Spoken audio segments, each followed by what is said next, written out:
I was about to sign divorce papers for my cheating husband when his mistress husband suddenly showed up, threw $74 million at me and said, "Do not divorce him yet. Wait 3 more months." True story. What happened next completely destroyed my toxic husband and left his gold-digger mistress completely penniless on the streets of New York. My name is Audrey, and at 34 years old I never expected my marriage to end with my suitcase being thrown into a cold hallway. The heavy thud of my luggage hitting the hardwood floor echoed through the luxury apartment. I stood there staring at my clothes spilling out onto the pristine rug. Nolan, my husband of 6 years, and the chief operating officer of a booming tech startup stood in the doorway with a smirk that made my blood run cold. He tossed a thick stack of legal documents onto the kitchen island. "The apartment is in my name, Audrey," he said coldly. "I bought it before we got married. The divorce papers are right there. Sign them and get out. Sienna is on her way here and I do not want her to see your depressing face when she arrives." I looked at the man I had supported through his grueling early career. Now that his company was preparing to go public, he had decided I was no longer an adequate accessory. Sienna was a lifestyle influencer married to a Wall Street billionaire, and Nolan thought she was his ticket to the absolute elite circle. Before I continue this story, let me know where you are watching from in the comments below. Hit like and subscribe if you have ever had to stand up to people who underestimated your worth. I walked slowly toward the kitchen island. Sitting on the velvet bar stool was my mother-in-law, Beverly. She was casually sipping an expensive espresso, completely unbothered by the fact that her son was throwing his wife out into the streets. She adjusted her designer silk scarf and let out a soft, condescending laugh. "Let us be honest, Audrey," she said without making eye contact. "You should be grateful you even got to live in a place like this for 6 years. You were always just a stepping stone for my son. An auditor with student loans. Really? Did you actually think you could fit into our family long-term? You belong in the suburbs, clipping coupons, not hosting galas in Manhattan. Just sign the papers and go back to wherever middle-class people go when they fail." Her words were designed to break me. Growing up in a modest neighborhood in Ohio, I had worked 3 jobs to pay for my accounting and finance degrees. I knew the value of $1 because I had to bleed for every single one of them. When I met Nolan, he was just an ambitious guy with a flawed business plan. I spent countless nights fixing his financial models and securing the early investments that kept his startup afloat. I was the architect of the foundation he was currently standing on. But to Beverly, I was just a peasant who had overstayed her welcome. I picked up the pen. The cold metal felt heavy in my hand. Part of me just wanted to sign the papers and escape this toxic environment. I had my own successful career as a financial auditor, and I did not need his money to survive. But signing meant letting him take all the credit for the wealth we built together. It meant letting him and Sienna parade around the city pretending they were some kind of power couple while I walked away with nothing but the clothes in my suitcase. I looked at the itemized breakdown of assets attached to the divorce papers. As an auditor, my brain automatically processed the numbers. He was hiding assets. The offshore accounts and the shell corporations he used to fund his lavish lifestyle with Sienna were conveniently missing from the documents. I knew about all of them, but I had stayed quiet out of loyalty. Now he was using that loyalty against me. Nolan tapped his expensive watch impatiently. "Come on, Audrey. I have a dinner reservation at Le Bernardin in an hour. Stop stalling. You know you cannot afford to fight me in court. My lawyers will bury you in legal fees before you even get a hearing. Just take the $10,000 settlement I offered and leave gracefully. $10,000. After 6 years of marriage and building his empire from the ground up, he was offering me the equivalent of what he spent on a weekend getaway with his mistress. My hand trembled slightly, not out of sadness, but out of pure, unadulterated rage. I pressed the tip of the pen against the signature line on the divorce decree. Beverly leaned forward, a victorious smile spreading across her heavily Botoxed face. But right as the ink touched the paper, the heavy oak front door of the apartment swung open. The security system chimed, But neither Nolan nor Beverly moved. We all froze. Standing in the doorway was a man I had only seen in Forbes magazine profiles and financial news segments. It was Harrison, Sienna's husband, the ruthless hedge fund manager known for destroying corporate empires before breakfast. He stepped into the apartment wearing a tailored charcoal suit, carrying a sleek titanium briefcase. He did not look angry. He looked entirely calculated, and he was looking directly at me. Before anyone could say a word, Harrison walked right past my soon-to-be ex-husband, as if he were nothing more than a piece of furniture. His expensive leather shoes clicked against the hardwood floor, echoing in the sudden silence of the apartment. He stopped right at the kitchen island, where the divorce papers lay, waiting for my signature. Nolan finally snapped out of his shock. "Hey, buddy, you cannot just walk in here. Who the hell do you think you are? This is a private residence and we are in the middle of a legal discussion. Get out before I call the front desk and have security drag you out." Harrison did not even turn to look at him. He kept his piercing gaze locked entirely on me. He placed the sleek titanium briefcase onto the marble counter right on top of Nolan's ridiculous settlement offer. The metallic clink sounded like a gavel dropping in a silent courtroom. "My name is Harrison," he said in a voice so calm and authoritative that it commanded absolute attention. "And you must be Audrey, the brilliant financial auditor who built the foundation for this pathetic excuse of a tech company." Beverly stood up from her velvet bar stool, her face flushed with sudden indignation. "Excuse me, how dare you speak about my son company that way?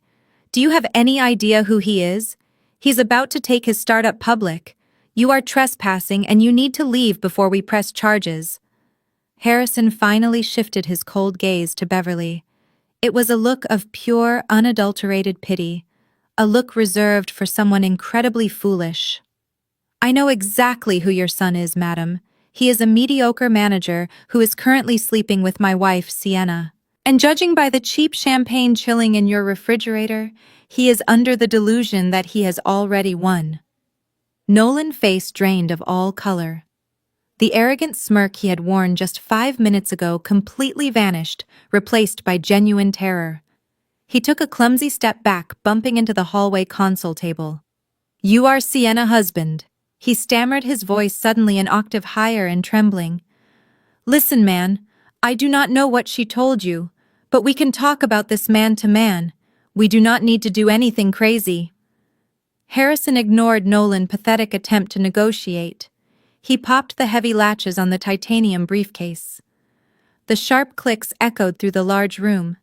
He flipped the lid open and turned it toward me. Inside were neat stacks of certified bank documents, legal trust deeds, and bearer bonds. "Audrey, I am a man who values absolute efficiency," Harrison said, leaning forward slightly. "My wife thinks she is going to divorce me, take half of my assets, and use them to fund your husband's fragile little startup. Your husband thinks he can throw you out with $10,000 and upgrade his life on my dime. They are both terribly mistaken." I stared at the thick documents inside the briefcase. My trained auditor eyes immediately caught the bold numbers printed on the top sheet. $74 million. It was an irrevocable trust, and it was fully liquid. "Do not sign those divorce papers, Audrey," Harrison instructed, his voice dropping to a low, intense register. "If you sign them now, he gets a clean break before his company goes public. He gets to hide the assets he stole. He gets to walk away clean while you start over from nothing. I need you to stay legally married to him for exactly 3 more months." I looked from the $74 million up to Harrison, calculating eyes. "Why 3 months?" I asked, keeping my voice perfectly steady, despite the adrenaline rushing through my veins. "Because," Harrison replied, closing the briefcase with a solid snap. "That is exactly how much time I need to legally freeze every single account Sienna has access to. And it is exactly how much time you need to use this capital to buy out the controlling shares of his precious startup before the IPO. We are not just going to divorce them, Audrey. We are going to completely dismantle them." Nolan suddenly lunged forward, trying to grab the briefcase. "Are you insane? You cannot do that." That is illegal market manipulation. I will call the police. I will call the SEC. Harrison turned to Nolan, and the temperature in the room seemed to drop 10 degrees. Call them? Harrison challenged, his voice dangerously soft. Call the Securities and Exchange Commission, Nolan. Ask them to look into the $5 million of investor capital you embezzled to buy my wife a diamond necklace and a sports car. Let us see who goes to federal prison first. Nolan froze, his hand hovering inches from the briefcase. He looked like he was going to be physically sick. Beverly dropped her espresso cup. It shattered on the floor, sending dark liquid pooling across the expensive rug. My son would never do such a thing. Beverly gasped, clutching her pearl necklace. You are lying. You are just a jealous old man trying to ruin a successful young executive. Harrison did not even acknowledge her desperate denial. He looked back at me, waiting for my response. I have read your financial audits, Audrey. You are brilliant, but you are playing too nice. These people do not respect loyalty. They only respect power. I am handing you the power. Do we have a deal? I looked at Nolan, sweating and trembling in the corner of his own apartment. I looked at Beverly, whose entire false reality was crumbling before her very eyes. Then I looked at the plastic pen resting on top of the divorce papers. I picked the pen up and calmly snapped it in half, throwing the pieces onto the floor. We have a deal, Harrison, I said. Harrison smiled for the first time, a cold, terrifying smile. He pulled a fresh contract from his jacket pocket and slid it across the island. Then let the games begin. Harrison did not sit down. He stood tall in the center of the kitchen and pointed to the stack of documents he had just revealed inside his titanium briefcase. His presence was completely suffocating, and neither Nolan nor Beverly dared to interrupt him. Before I married Sienna, I made her sign an ironclad prenuptial agreement. Harrison explained, his voice smooth but laced with venom. It contains a very specific infidelity clause. If she cheats on me, she walks away with absolutely nothing. 0 alimony, 0 properties, 0 investments. She gets the clothes on her back and a one-way ticket out of my penthouse. But Sienna is cunning. She has been quietly funneling my money into offshore accounts in the Cayman Islands for the past 14 months, preparing for this exact moment. I listened closely as the pieces of the puzzle finally clicked together in my mind. Nolan was not just cheating on me. He was conspiring with Sienna to build a new empire using stolen funds while tossing me aside with a pathetic $10,000 settlement. She thinks she has outsmarted me, Harrison continued. She plans to use that stolen money to fund your husband company right before it goes public, guaranteeing herself a massive payout that I cannot touch. I need exactly 90 days to trace those international shell companies and legally freeze her offshore accounts. If you divorce Nolan today, he becomes a free man. He and Sienna will merge their stolen assets, and the moment his tech startup launches its initial public offering, they will both become untouchable billionaires. Harrison leaned closer to me, locking his cold eyes with mine. But if you refuse to sign those divorce papers, you remain his legal spouse. You maintain your legal right to audit his company. You keep your access to his internal financial records. You become my inside man, Audrey. You track the dirty money from the inside while I lock down the trap from the outside. Nolan's face was turning a dangerous shade of red. The veins in his neck were bulging. This is extortion, he yelled, slamming his fist onto the marble counter. You cannot come into my home and plot against me. I will have my corporate lawyers draft a restraining order immediately.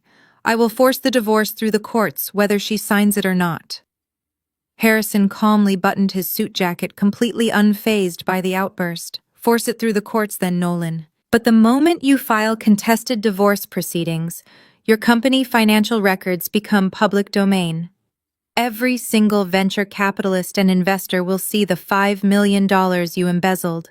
Your initial public offering will collapse overnight, and you will be facing federal fraud charges before the end of the month. Go ahead.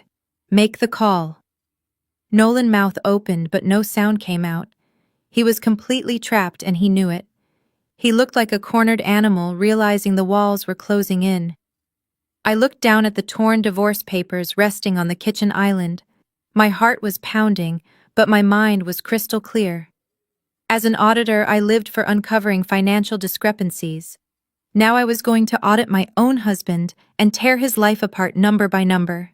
I gathered the torn pages, carefully lined up the edges, and folded them perfectly in half. I slid them back across the marble counter toward Nolan. "I am not going anywhere, Nolan," I said, my voice steady and terrifyingly cold. "I am your legal wife. Half of this apartment is mine. Half of your shares are mine. And until a federal judge tells me otherwise, I am staying right here." Beverly gasped loudly, clutching her chest as if she were having a heart attack. "You cannot be serious, Audrey. You are going to stay under the same roof as a man who explicitly does not want you. Have you absolutely no pride? You are acting like a desperate gold digger trying to steal my son's hard-earned wealth." "Pride does not pay the bills, Beverly," I replied without breaking eye contact with my mother-in-law. "But a massive corporate buyout certainly will. I suggest you get comfortable because the next 3 months are going to be very educational for all of us." Harrison picked up his briefcase and snapped it shut. He gave me a brief, respectful nod. "I will be in touch, Audrey. Keep your eyes open and do what you do best.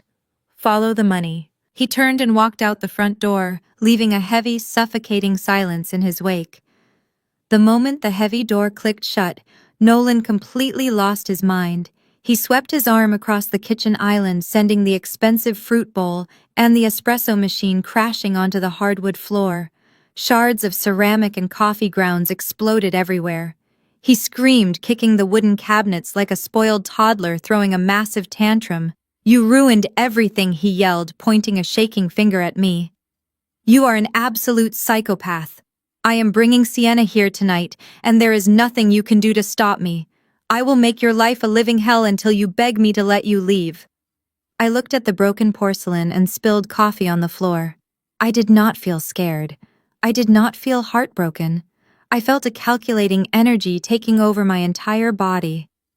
"Bring her," I said softly, stepping over the mess. "Bring your little fake influencer right here, Nolan. Let us see exactly how much she loves you when she finds out you are both about to lose absolutely everything." I carried the heavy black trash bag toward the side of the house, where the large disposal bins were kept. The noise of the barbecue faded behind me. As I rounded the corner near the garage, I stopped dead in my tracks. 2 men were standing in the shade of the large oak tree, engaged in a heated, whispered argument. It was Nolan and his brother-in-law, Dion. Dion is married to Nolan's older sister, Gemma. He is a brilliant 36-year-old African-American corporate lawyer who usually stays out of family drama. But today he looked incredibly tense, his arms crossed over his chest as he glared down at my husband. I pressed my back against the brick wall of the house, perfectly hidden from their view, but close enough to hear every single word. "I am not telling you this as your brother-in-law, Nolan Dion," said his voice low and firm. "I am telling you this as a corporate attorney who knows how the Securities and Exchange Commission operates. You are playing a very dangerous game. I saw the preliminary financial disclosures your accounting team prepared for the upcoming initial public offering. There are massive gaping holes in your operational budget." Nolan scoffed loudly, kicking a pebble on the driveway. "Relax, Dion," he replied, his tone dripping with his usual arrogance. "It is standard startup procedure. We are scaling rapidly. There are bound to be some overlapping expenses. My financial team knows exactly how to categorize things to keep the board happy. Besides, once we go public next month, the influx of capital will wash out any minor discrepancies. You worry too much." "Overlapping expenses," Dion repeated incredulously. "Nolan, you categorized a 2-week luxury villa rental in Bora Bora as a corporate team-building retreat. You did not take your executive team. You took Sienna. I know it, and anyone with half a brain looking at those receipts will know it too. You are actively commingling investor capital with your personal expenses. That is not a minor discrepancy. That is textbook embezzlement. If the feds audit your books before the IPO launches, they will not just halt the offering, they will put you in federal prison." My auditor brain immediately kicked into high gear. Everything Harrison had told me in my apartment was completely accurate. Nolan was not just cheating on me. He was actively stealing millions of dollars from his own company to fund his luxurious new life with his mistress. As a certified financial auditor, I knew exactly how fragile those accounting tricks were. All it took was one person pulling the right thread, and the entire sweater would unravel. I just needed to find the thread. Nolan laughed a harsh, dismissive sound. You are just jealous, Dion. You sit in your boring law firm drafting contracts all day, while I am out here building a billion-dollar tech empire. Just mind your own business and let me handle my company. Sienna is my future, and I am going to make sure she lives like a queen. Once the divorce with Audrey is finalized and the IPO hits, I will be untouchable. Dion shook his head, looking at Nolan with a mixture of disgust and pity. You are a fool, Nolan, Dion said quietly. You are burning down a solid foundation to build a house of cards. Do not call me to represent you when the feds show up at your door. With that, Dion turned and started walking back toward the backyard. I quickly stepped out from behind the wall, pretending to just arrive with the trash bag. Dion paused when he saw me. His eyes darted to the trash bag in my hand and then to my face. He knew my mother-in-law had sent me out here like the help. For a brief second, a look of genuine sympathy crossed his face. Audrey, he said softly, nodding his head in acknowledgement. Dion, I replied, giving him a polite smile. I walked past him and threw the heavy bag into the dumpster with a loud, satisfying thud. Nolan walked out from the shade, adjusting his expensive polo shirt. He glared at me. What are you doing lurking around here? He snapped. I dusted my hands off and looked him dead in the eye. Just taking out the trash, Nolan, I said smoothly. Beverly asked me to clean up your mess. It seems like cleaning up your messes is all I ever do lately. But do not worry. I have a feeling I am almost done. He rolled his eyes, completely missing the double meaning of my words. Just go back to the basement when you are finished, he muttered, before walking away to rejoin Sienna. I stood there alone by the driveway, my mind racing with formulas and access codes. Since we were technically still married and I was originally listed as a founding shareholder, I still had legal login credentials to the company internal financial portal. Harrison needed 3 months to freeze Sienna offshore accounts, but I needed less than 3 hours to tear into Nolan corporate ledgers. I realized that the $74 million Harrison had placed in my trust was not just a safety net. It was a weapon, and I was ready to use it. The hunt for the missing $5 million had officially begun. I carried the heavy black trash bag toward the side of the house where the large disposal bins were kept. The noise of the barbecue faded behind me. As I rounded the corner near the garage, I stopped dead in my tracks. 2 men were standing in the shade of the large oak tree, engaged in a heated, whispered argument. It was Nolan and his brother-in-law, Dion. Dion is a brilliant 36-year-old African-American corporate lawyer who usually stays out of family drama. He is married to Nolan's older sister, Gemma, but today he looked incredibly tense, his arms crossed over his chest as he glared down at my husband.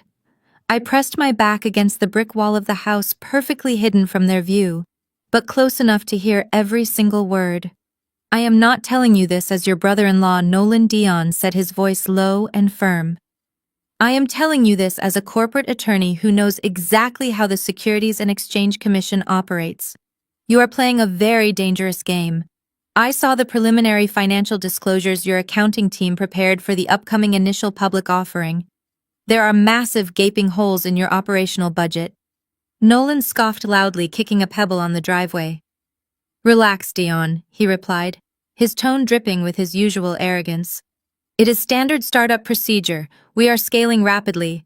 There are bound to be some overlapping expenses. My financial team knows exactly how to categorize things to keep the board happy. Besides, once we go public next month, the influx of capital will wash out any minor discrepancies. You worry too much. Overlapping expenses, Dion repeated incredulously. Nolan, you categorized a 2-week luxury villa rental in Bora Bora as a corporate team building retreat. You did not take your executive team. You took Sienna. I know it, and anyone with half a brain looking at those receipts will know it too. You are actively commingling investor capital with your personal expenses. That is not a minor discrepancy. That is textbook embezzlement. Dion stepped closer to Nolan, his voice dropping even lower but gaining a sharp edge. It is not just the Bora Bora trip. I saw the expense reports for the private jet charters to Aspen. I saw the invoices for the diamond tennis bracelet that you somehow logged as a corporate client gifting expense. You are treating your investors' money like a personal piggy bank to impress a woman who is already married to a billionaire. Do you have any idea how reckless that is? The federal regulators use automated algorithms to flag these exact types of anomalies. Nolan crossed his arms, looking completely unbothered. Let them flag it. My lead accountant used a vendor masking technique. The money looks like it went to a third-party logistics consulting firm. It is clean, Dion. You lawyers always panic over nothing. We secure the new funding round next week, we go public next month, and the valuation will skyrocket so high that no one will care about a few $1,000,000 in operational overhead. Dion let out a heavy sigh, rubbing the bridge of his nose.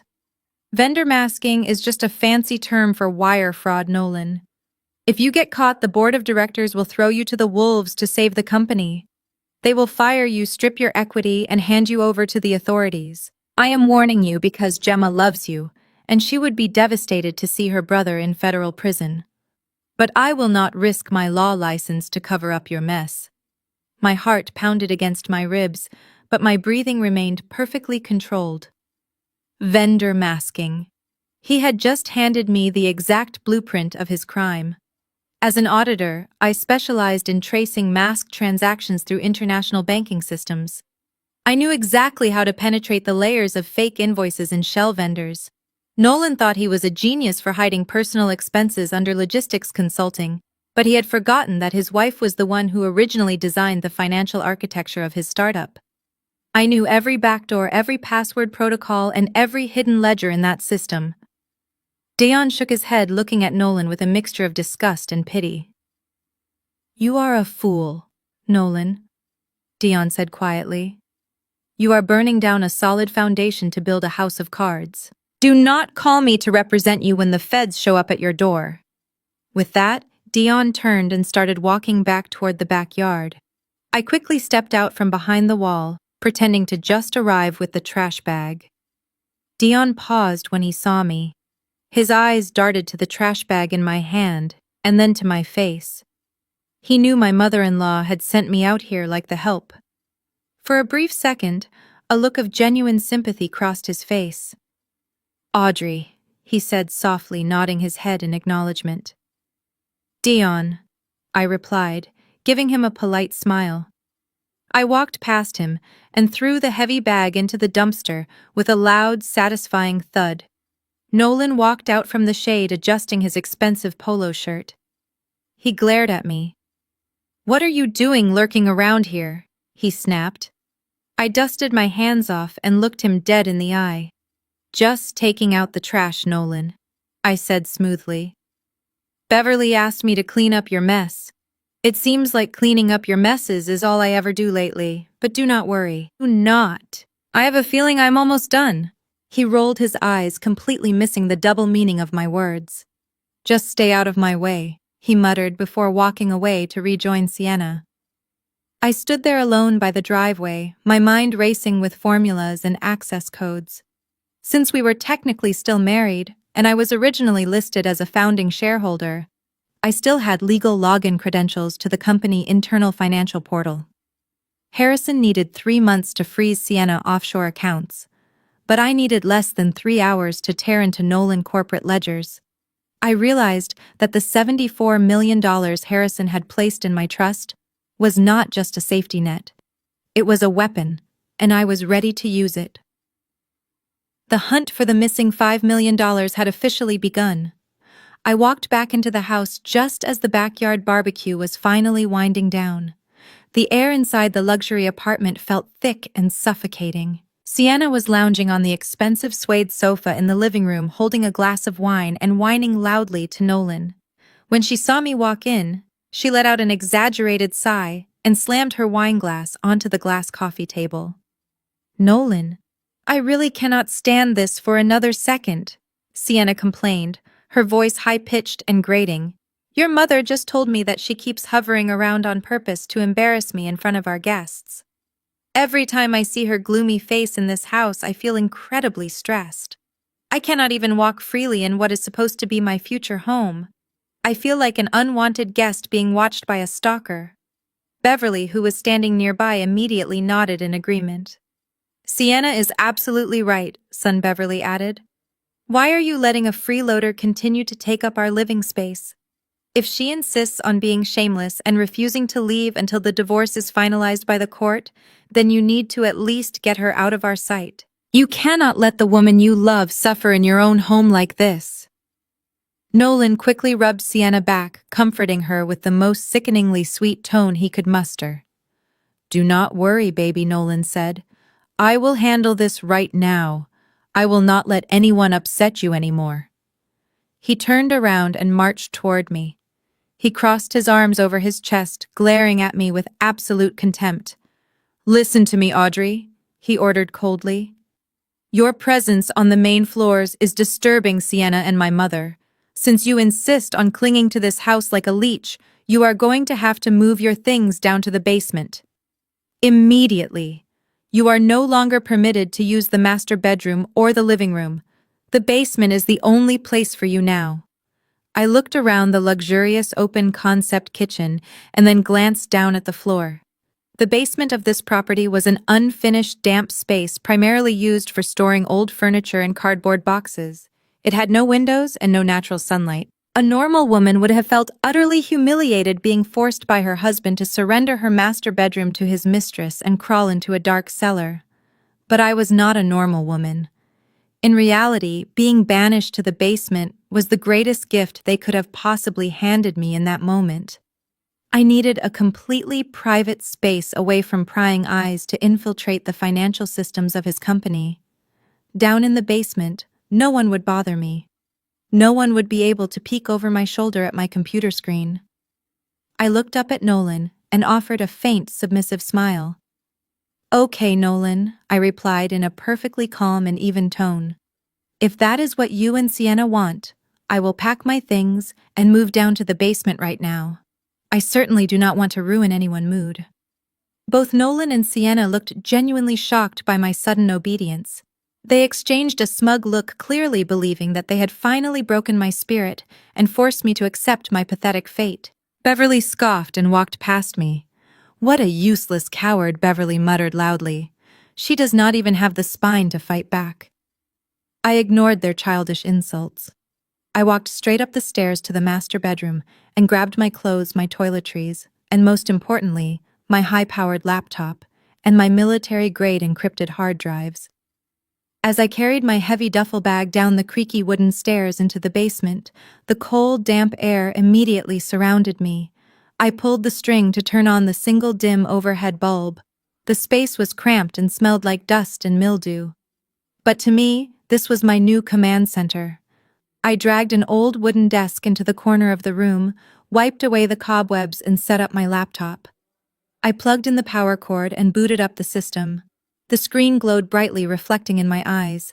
My heart began to beat faster with every keystroke. Because I was still legally his wife, and still listed as an original founding shareholder, I retained top-tier administrative access to the internal network.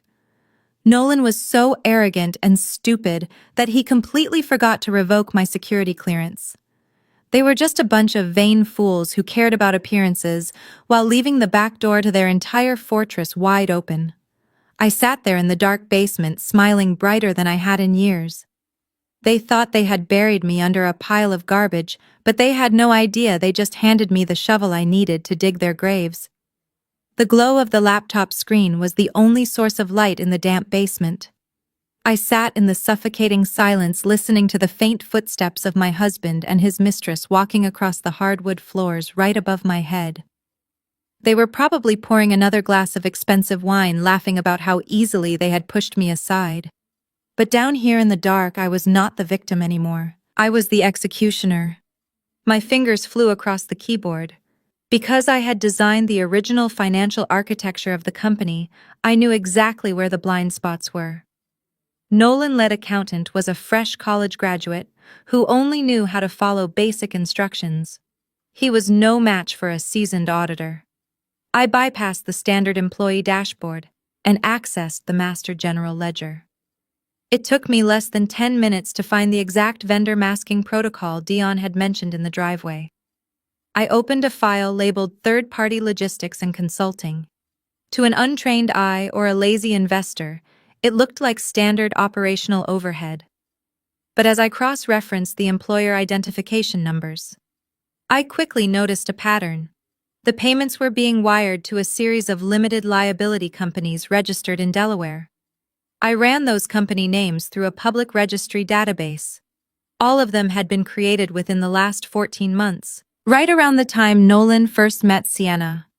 I started pulling the individual invoices and matching them against Sienna public social media posts. It was almost too easy. It was actually pathetic how sloppy they were. On April 12th, the company ledger showed a $250,000 wire transfer for an executive team building retreat. On April 14th, Sienna posted a picture on Instagram from a private overwater bungalow in Bora Bora.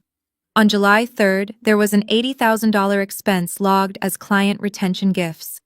On July 5th, Sienna uploaded a video showing off a custom diamond tennis bracelet. The audacity was sickening, but it made my job incredibly simple. They were leaving a digital paper trail as wide as a highway. I kept scrolling through the vendor payments. I found a wire transfer for $120,000 classified as an emergency server hardware upgrade. A quick search of the routing number revealed it went straight to a luxury exotic car dealership in Miami. Sienna had posted a photo posing on the hood of a brand new red sports car that same week with a caption thanking her generous king. But I knew those were just the small expenses. Dion had warned that the hole in the budget was massive. I dug deeper into the Series B funding capital. This was the money venture capitalists had given Nolan to scale the software platform. Instead of hiring developers, he had created a phantom payroll system. Line by line, row by row, I followed the digital breadcrumbs. I traced the money flowing from the company operating account through 2 different offshore accounts before finally landing in a private wealth management fund. The total amount stolen from the investors was staggering, exactly $5,200,000 to be precise. Nolan had systematically bled his own company dry. He had completely drained the cash reserves of the startup right before the initial public offering. He was banking his entire survival on the stock market launch succeeding. If the public offering failed or was delayed by even a single month, the company would bounce its payroll checks and immediately file for bankruptcy. I leaned back in the creaky wooden chair and let out a long breath. The sheer magnitude of his arrogance was breathtaking. He actually believed that the influx of cash from the upcoming stock market launch would magically cover up this massive financial crater. But he did not understand how the Securities and Exchange Commission operated. The moment he filed the public offering paperwork, federal algorithms would scan these exact ledgers. If a normal auditor found this, it would be a red flag. But with me finding it, it was an absolute death sentence. I plugged my military-grade encrypted flash drive into the laptop port. I began downloading every single invoice, every fake wire transfer receipt, and every manipulated tax form. I organized the files into a clean, undeniable portfolio of corporate fraud. I built the exact case a federal prosecutor would need to bypass a preliminary investigation and go straight for an indictment. Nolan thought our biggest conflict was going to be a messy divorce over a shared apartment and a few credit cards. He thought offering me a $10,000 settlement was a clever negotiation tactic. He had absolutely no idea that I was currently holding a digital bomb that would destroy his entire existence. This was no longer a civil family court matter. Embezzling $5 million from venture capitalists and falsifying corporate tax returns before a public offering were severe federal crimes. We were talking about wire fraud, money laundering, and securities fraud. If this information reached the authorities, Nolan would not just lose his precious company and his gold digger mistress. He would be facing a mandatory minimum of 20 years in a federal penitentiary. I watched the download progress bar slowly crawl to 99 and then hit 100%. A soft chime echoed in the damp basement, signaling that the transfer was complete. I safely ejected the flash drive and held the cool metal in the palm of my hand. I squeezed it tightly, feeling the sharp edges press into my skin. Nolan and Beverly wanted me in the basement because they thought I belonged in the dirt. But from down here in the dark, I had just uprooted the entire foundation of their lives. The trap was fully loaded. Now I just needed the company to make its next move. The next morning, I left the apartment before the sun even came up. Nolan and Sienna were still fast asleep in the master bedroom upstairs, completely unaware that their entire world was already collapsing. I walked several blocks through the brisk morning air to ensure no one was watching before I hailed a taxi. I gave the driver a specific address in the heart of the Manhattan financial district. My destination was an ultra-exclusive private club where billionaires quietly orchestrated massive corporate takeovers behind heavy mahogany doors. When I arrived, a discreet waiter in a perfectly tailored black suit guided me down a long, silent corridor. He opened the door to a private conference room. Harrison was already there, sitting at the head of a massive black marble table. He was flanked by three middle-aged men in expensive custom suits, holding thick leather briefcases. They radiated a terrifying level of cold professionalism. Harrison looked up and gestured for me to take the empty leather chair immediately to his right. He introduced the three men briefly. They were his elite offshore legal team, the absolute best in the financial world at building and concealing complex corporate structures. I reached into my bag and pulled out the military-grade encrypted flash drive containing all the evidence I had gathered in the basement. I placed it on the cold black marble and pushed it toward Harrison. I looked him dead in the eye and delivered my report. $5,200,000, I said, my voice steady and calculated. Nolan has embezzled exactly that amount. He used the venture capital funds to buy luxury sports cars, diamond jewelry, and exotic vacations for Sienna. All of it is clumsily disguised as logistics and consulting expenses on the main ledger. The digital paper trail is fully documented on that drive. If we hand this over to the Securities and Exchange Commission today, he will be facing federal prison by the end of the week. A slow, calculating smile spread across Harrison's face. He looked at his lawyers and nodded with quiet satisfaction. "We have the rope," Harrison said quietly. "Now it is time to expertly build the gallows." He turned his attention back to me. He explained that simply sending Nolan to prison was not enough punishment for what he and Sienna were trying to pull. To truly destroy him, we had to strip him of his greatest source of pride. We had to take his company right out from under him just days before his precious initial public offering. We were going to use his own bottomless greed and sheer desperation to execute him. Using the $74 million trust fund Harrison had provided, we initiated the process of creating a massive shell company. The legal team immediately began drafting the complex paperwork to establish a corporate entity in the Cayman Islands. It was a well-known tax haven with absolute corporate secrecy laws that would completely shield my identity from any public registry. We named the entity Apex Global Ventures. It sounded like a prestigious international investment firm, but it was nothing more than a ghost. It had no actual employees and no physical office space. It was just a hollow shell armed with an astronomical amount of liquid cash, ready to swallow its prey whole. Harrison laid out the trap meticulously. Apex Global Ventures would approach Nolan Tech Startup as a mysterious but highly aggressive institutional investor. We would offer an irresistible lifeline, a sudden injection of $50 million in pure cash right before the public offering in exchange for a majority-controlling stake in the company. Nolan is currently suffocating under the weight of that $5 million missing hole, I realized aloud, piecing the psychological trap together. If the independent auditors catch it during the final public offering review, he loses absolutely everything.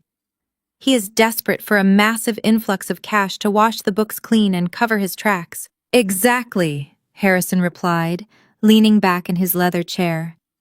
"When he sees $50 million on the table, He will be completely blinded by his own arrogance and relief. He will genuinely think he is a financial genius being aggressively courted by Wall Street elite. He will be so eager to save his own skin and secure his billionaire status that he will not bother to closely read the fine print. He will blindly sign away the controlling rights to his entire empire directly to you.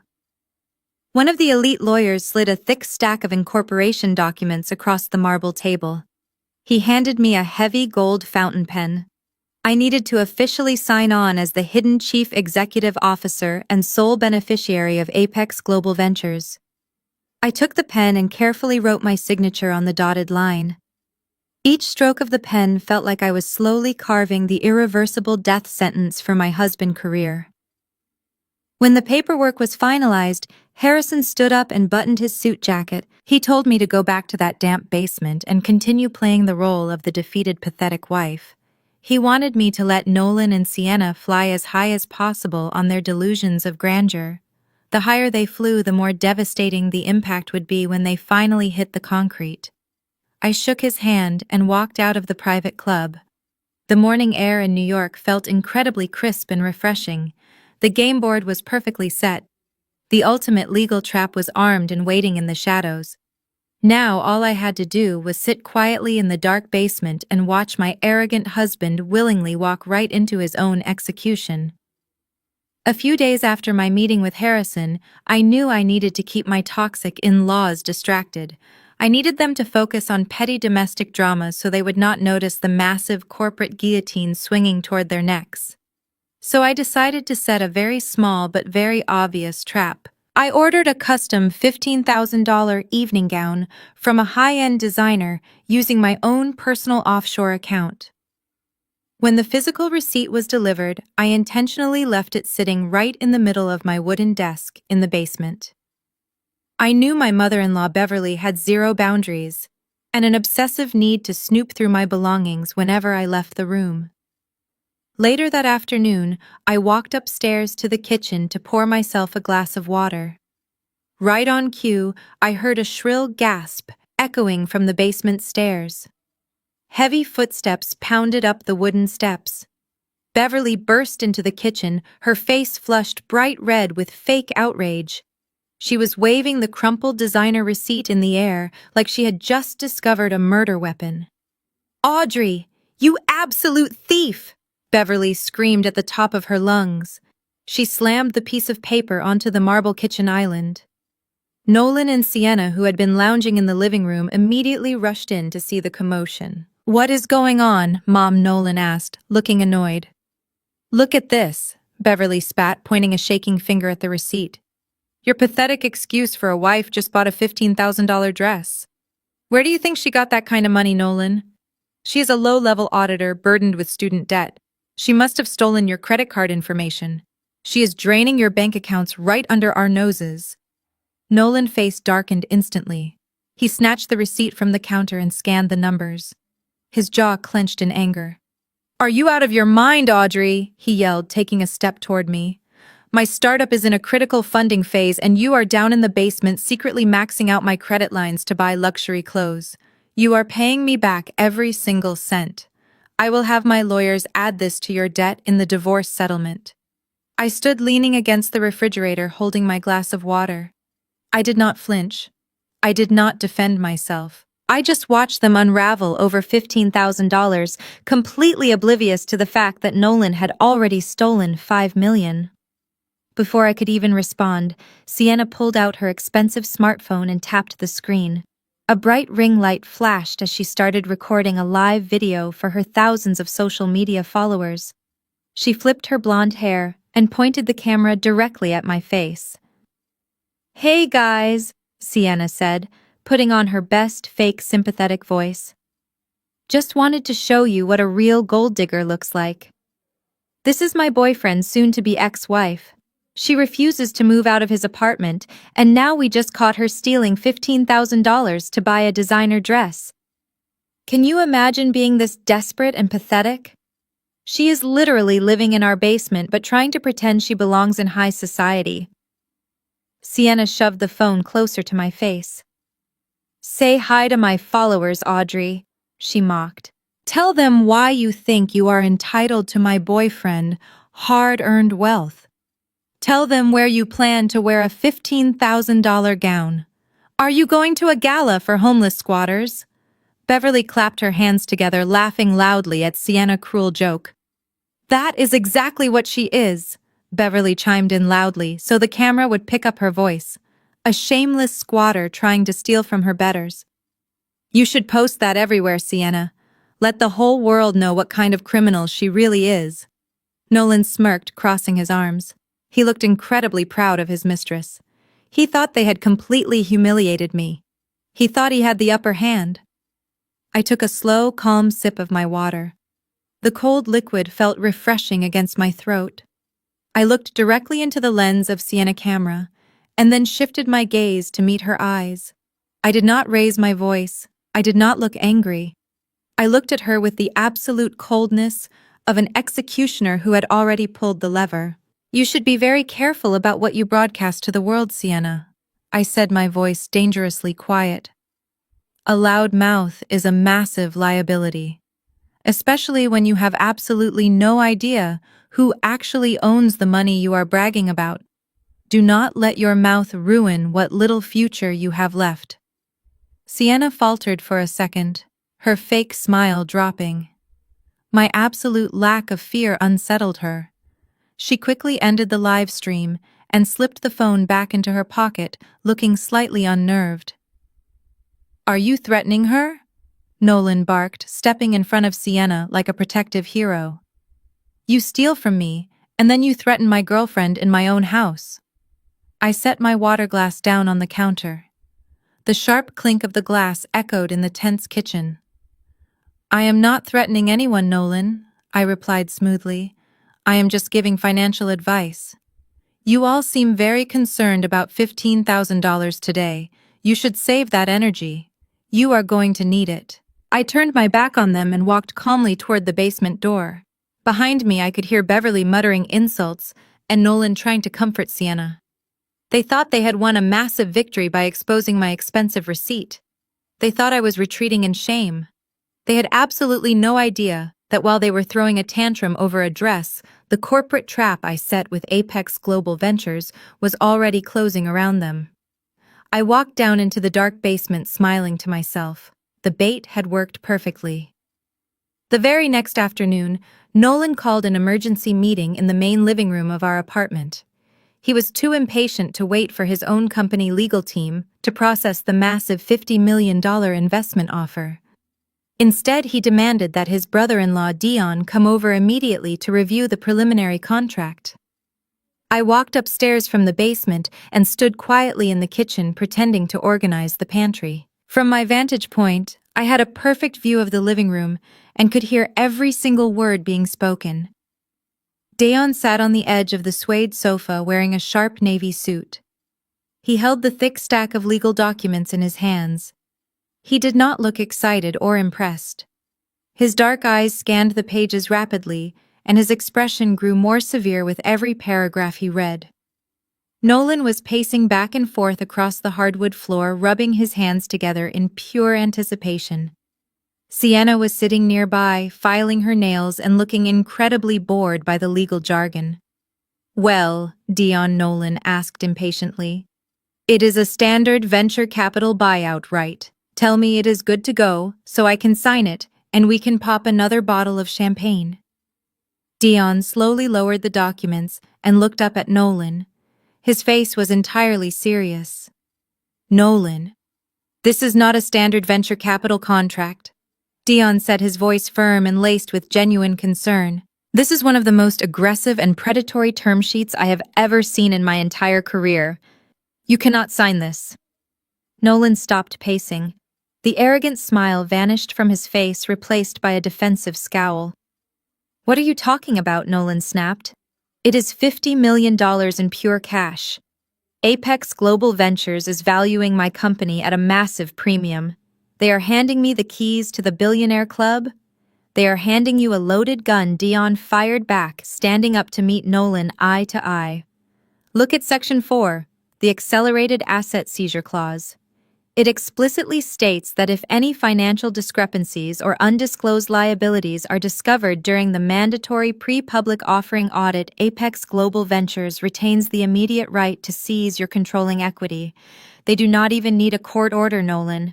They can strip you of your own company overnight. Sienna stopped filing her nails and looked up, clearly confused, but annoyed that someone was ruining the celebratory mood. "It is just legal mumbo-jumbo," she whined. "Every contract has that stuff." "Right, Nolan." "Exactly." Nolan agreed, pointing a finger at Dion. "My financial books are perfectly clean, Dion. My accounting team used elite vendor masking techniques. No one is going to find any discrepancies. You are overreacting because you do not understand how high-level Wall Street acquisitions work." Dion slammed the contract onto the glass coffee table. The loud thud echoed through the apartment. "I understand exactly how federal fraud works, Nolan." Dion said, his voice rising in anger. "You embezzled over $5 million to buy sports cars and diamond necklaces for a woman you are not even married to. You think a ghost company like Apex Global Ventures is just going to hand you $50 million and not audit every single penny in your ledger? If they find the missing money, they will not just take your company. They will hand the evidence straight to the federal authorities. You will lose everything and you will go to federal prison." The air in the living room turned ice cold. For a split second, I saw a flash of genuine fear in Nolan's eyes. But his towering ego and his bottomless greed quickly swallowed his common sense. He could not stand being lectured by his brother-in-law, especially in front of his mistress. "You are just jealous," Nolan spat, taking a threatening step toward Dion. "You have always been jealous of me. You sit in your boring corporate law firm billing by the hour, while I am out here building a tech empire. You cannot stand the fact that I'm about to become a billionaire while you are just a glorified paper pusher. I brought you here to review a contract, not to give me life advice." Dion stared at Nolan for a long, silent moment. The genuine concern in his eyes completely dissolved, leaving behind nothing but absolute disgust. He slowly buttoned his suit jacket and shook his head. "I am not jealous," Dion said softly. "I am just a lawyer trying to stop a fool from signing his own death warrant. But you have made your choice. Do not call my phone when the federal agents show up at your door. I will not represent you, and I will not let you drag my wife into your criminal mess." Dion turned his back on them and walked straight toward the front door. He caught my eye as he passed the kitchen. I gave him a slow, subtle nod. He nodded back, a silent acknowledgement that he had done all he could and that Nolan's fate was now entirely in his own hands. The heavy front door clicked shut behind him. Nolan scoffed loudly, waving his hand dismissively at the closed door. "What a pathetic loser," Nolan muttered. "He just does not have the stomach for real business." Nolan sat down at the coffee table and picked up his expensive gold pen. Sienna leaned over his shoulder, wrapping her arms around his neck and kissing his cheek. "Do it, baby," she whispered. "Make us rich." I stood perfectly still in the kitchen, watching as Nolan pressed the gold pen to the paper. He signed his name with a bold, arrogant flourish on the bottom line of the contract. He had just legally transferred the absolute power to destroy his life directly into my hands. The bait was swallowed, the hook was set, and the trap was permanently locked. Tôi thành thật xin lỗi, vì sự nhầm lẫn ngớ ngẩn vừa rồi. Tôi đã hiểu rõ yêu cầu. Dưới đây là toàn bộ nội dung, đoạn 11 được viết hoàn toàn bằng tiếng Anh, không có dấu câu đặc biệt để tối ưu cho dòng đọc AI của bạn. The very next afternoon, Nolan called an emergency meeting in the main living room of our apartment. He was too impatient to wait for his own company legal team to process the massive $50 million investment offer. Instead, he demanded that his brother-in-law, Dion, come over immediately to review the preliminary contract. I walked upstairs from the basement and stood quietly in the kitchen, pretending to organize the pantry. From my vantage point, I had a perfect view of the living room and could hear every single word being spoken. Dion sat on the edge of the suede sofa wearing a sharp navy suit. He held the thick stack of legal documents in his hands. He did not look excited or impressed. His dark eyes scanned the pages rapidly, and his expression grew more severe with every paragraph he read. Nolan was pacing back and forth across the hardwood floor, rubbing his hands together in pure anticipation. Sienna was sitting nearby, filing her nails and looking incredibly bored by the complicated legal jargon. "Well," Dion Nolan asked impatiently, "it is a standard venture capital buyout, right? Tell me it is good to go so I can sign it and we can pop another bottle of champagne." Dion slowly lowered the documents and looked up at Nolan. His face was entirely serious. "Nolan, this is not a standard venture capital contract," Dion said, his voice firm and laced with genuine concern. "This is one of the most aggressive and predatory term sheets I have ever seen in my entire career. You cannot sign this." Nolan stopped pacing. The arrogant smile vanished from his face, replaced by a defensive scowl. "What are you talking about?" Nolan snapped. "It is $50 million in pure cash.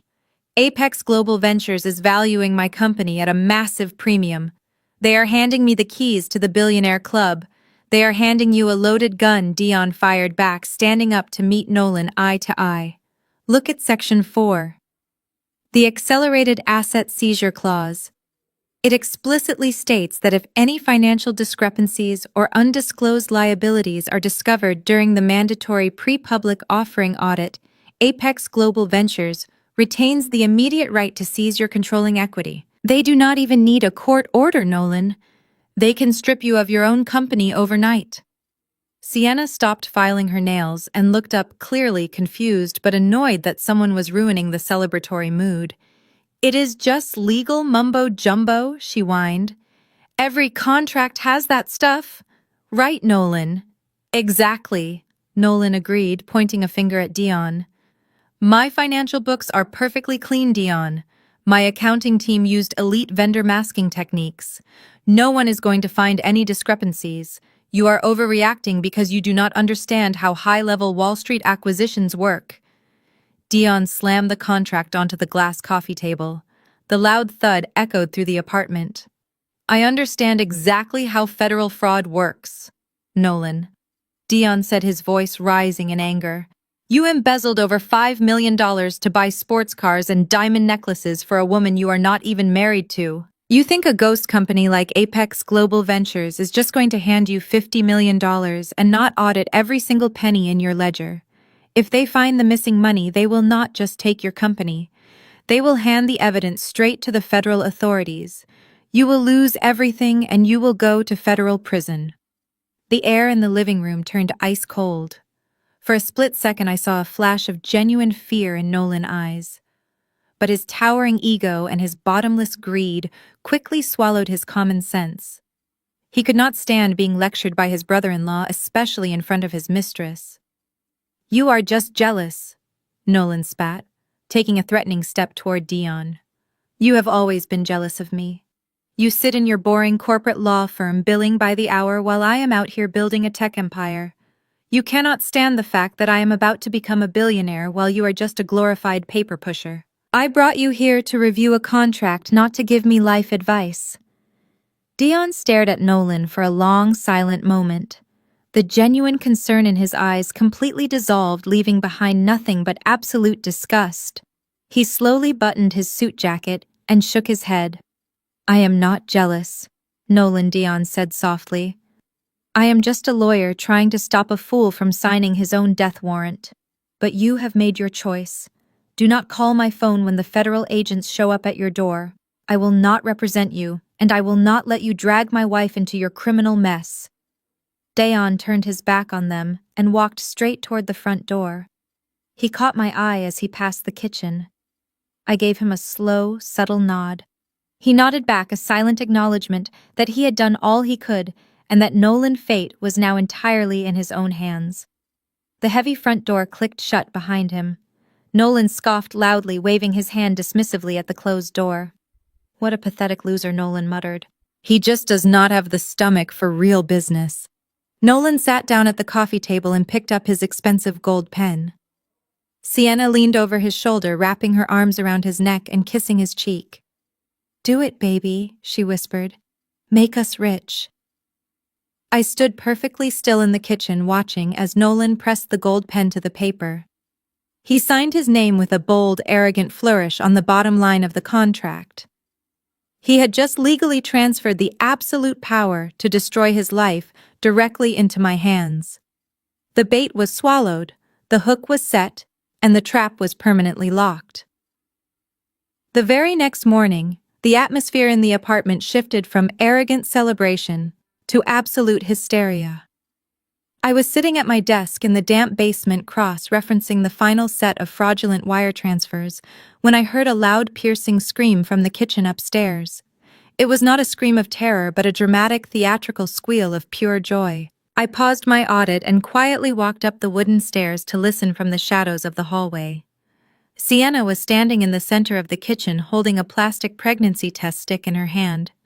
Nolan was staring at it with his mouth wide open. Beverly was clutching her chest with tears of joy streaming down her face. "We are pregnant," Sienna announced, her voice echoing off the expensive marble countertops. "I am going to have a baby, Nolan."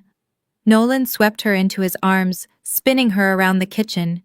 He was laughing uncontrollably, completely intoxicated by his own perceived perfection. A new billionaire status, and now a brand new family.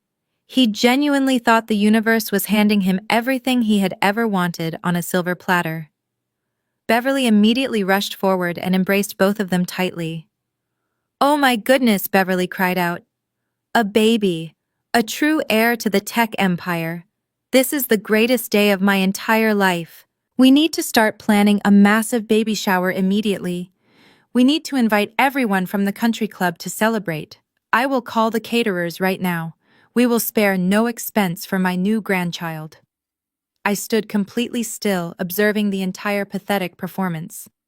As a trained financial auditor, my brain was hardwired to look for inconsistencies and discrepancies in any given scenario. Sienna had been drinking heavy glasses of red wine the entire week. She had eaten raw sushi just 2 nights ago. Her sudden pregnancy announcement was incredibly convenient right after Nolan secured what they believed was a $50 million buyout contract. She was simply securing her bag, making absolutely sure Nolan would never dare to leave her now that he was about to be ultra-wealthy. It was a calculated trap to lock him down and lock me out forever. Nolan suddenly stopped spinning and looked toward the hallway, spotting me standing there in the shadows. His joyful expression instantly morphed into a look of absolute disgust. He marched over to me, pointing a finger directly at my face. "Did you hear that, Audrey?" he sneered. "We are having a baby. A real family. You need to pack the rest of your garbage and get out of my house today. I am not having my pregnant girlfriend breathe the same air as a miserable, barren woman like you." Beverly quickly stepped up beside him, nodding aggressively. "Exactly!" Beverly added, her voice dripping with venom. Beverly pulled out her phone and immediately started drafting a guest list. "I am inviting the mayor and the chief executive officers of all the top firms," she declared loudly. "Everyone needs to see that our family is moving up in the world. And as for you, Audrey, you are not getting a single cent of the family wealth. You have been officially written out of this family history. You are nothing but a temporary mistake that my son is finally correcting. I am throwing the biggest baby shower this city has ever seen next weekend, and I will not have you lurking in the basement like a rat ruining the aesthetic." Sienna smirked, resting her hand on her perfectly flat stomach. She looked at me with triumphant, glowing eyes. "Do not worry, Audrey," Sienna mocked softly. "We will send you a picture of the baby when we are living in our new mansion. Maybe you can frame it in your little rented apartment to remind you of what a real woman looks like." Nolan crossed his arms, looking down at me as if I were an insect. "My lawyers are drafting an eviction notice right now," Nolan threatened. "Once that buyout money hits my account, I am hiring a private security firm to physically remove you and your cheap laptop from my basement. You have 24 hours to pack your bags and walk out the front door before things get ugly." I looked at the 3 of them standing there, completely blinded by their own lies and greed. They thought this fake pregnancy was the final nail in my coffin. They thought they had finally broken my spirit and forced me to surrender to their cruelty. I did not yell, I did not argue. I did not shed a single tear. I just offered a slow, chilling smile. I am not leaving Nolan, I said, my voice perfectly calm and steady. I told you before. I am your legal wife, and I have a legal right to reside in this marital property until a federal judge says otherwise. You can throw your little party. I will stay down in my basement out of your way. But I promise you, I will not miss the celebration. Nolan's face turned bright red with rage, but before he could scream at me again, I turned around and walked back down into the dark basement. I sat back down at my computer screen. The fake pregnancy was a brilliant misstep on Sienna's part. It would only make the impending destruction that much more devastating. Let them buy the expensive balloons. Let them invite the entire wealthy country club. I opened the encrypted folder and prepared the final dossier for the federal agents. The trap was ready to snap shut, and their extravagant baby shower would be the perfect stage for the execution. 2 days after Sienna announced her miraculous pregnancy, the luxury apartment transformed into a chaotic staging ground for her extravagant baby shower. Caterers and event planners were constantly walking back and forth across the hardwood floors upstairs. Down in the damp basement, I remained completely focused on compiling the final financial dossier for the federal regulators. I was linking the last few offshore wire transfers to the forged vendor invoices when the heavy wooden door at the top of the stairs swung open. Heavy footsteps pounded down the wooden steps. It was Nolan. He was wearing a custom-tailored Italian suit, looking every bit the arrogant tech billionaire he falsely believed himself to be. He marched over to my small wooden desk and violently slammed a thick stack of legal documents right next to my laptop. "The game is over, Audrey," he announced, his voice cold and dripping with absolute malice. "That is the final divorce settlement. My legal team finished drafting it this morning. Read it, sign it, and get out of my house before the caterers arrive for the baby shower on Saturday. I am not having my guests look at you." I slowly took my hands off the keyboard and picked up the heavy stack of papers. As a certified auditor, my eyes naturally gravitated toward the financial asset division clauses. What I read was not just unfair, it was a masterpiece of calculated cruelty. According to the legally binding document, Nolan was demanding that I absorb exactly 50% of our joint credit card debt. That debt amounted to nearly $80,000. It was money I had borrowed under my own name 3 years ago to pay for his early server hosting fees when his startup was completely broke. Now he was forcing me to pay it back alone. But the cruelty did not stop there. In the equity division section, his lawyers had completely erased my name. Nolan claimed that because the company was undergoing a massive corporate restructuring ahead of the initial public offering, my original founding shares were now legally null and void. He was giving me absolutely 0% of the company I had helped build from the ground up. Finally, at the very bottom of the page, there was a single insulting concession. He was offering me a one-time alimony payment of exactly $10,000. In exchange for this pathetic sum, I had to completely waive my right to ever sue him for future spousal support or corporate equity. I looked up from the papers. Nolan was staring at me with a smug, victorious grin. $10,000 and $40,000 in debt, I said, my tone perfectly flat and devoid of any emotion. "You really think a judge will look at this completely one-sided agreement and approve it?" Nolan leaned over the desk, planting both his hands firmly on the wood. He lowered his face until he was inches from mine.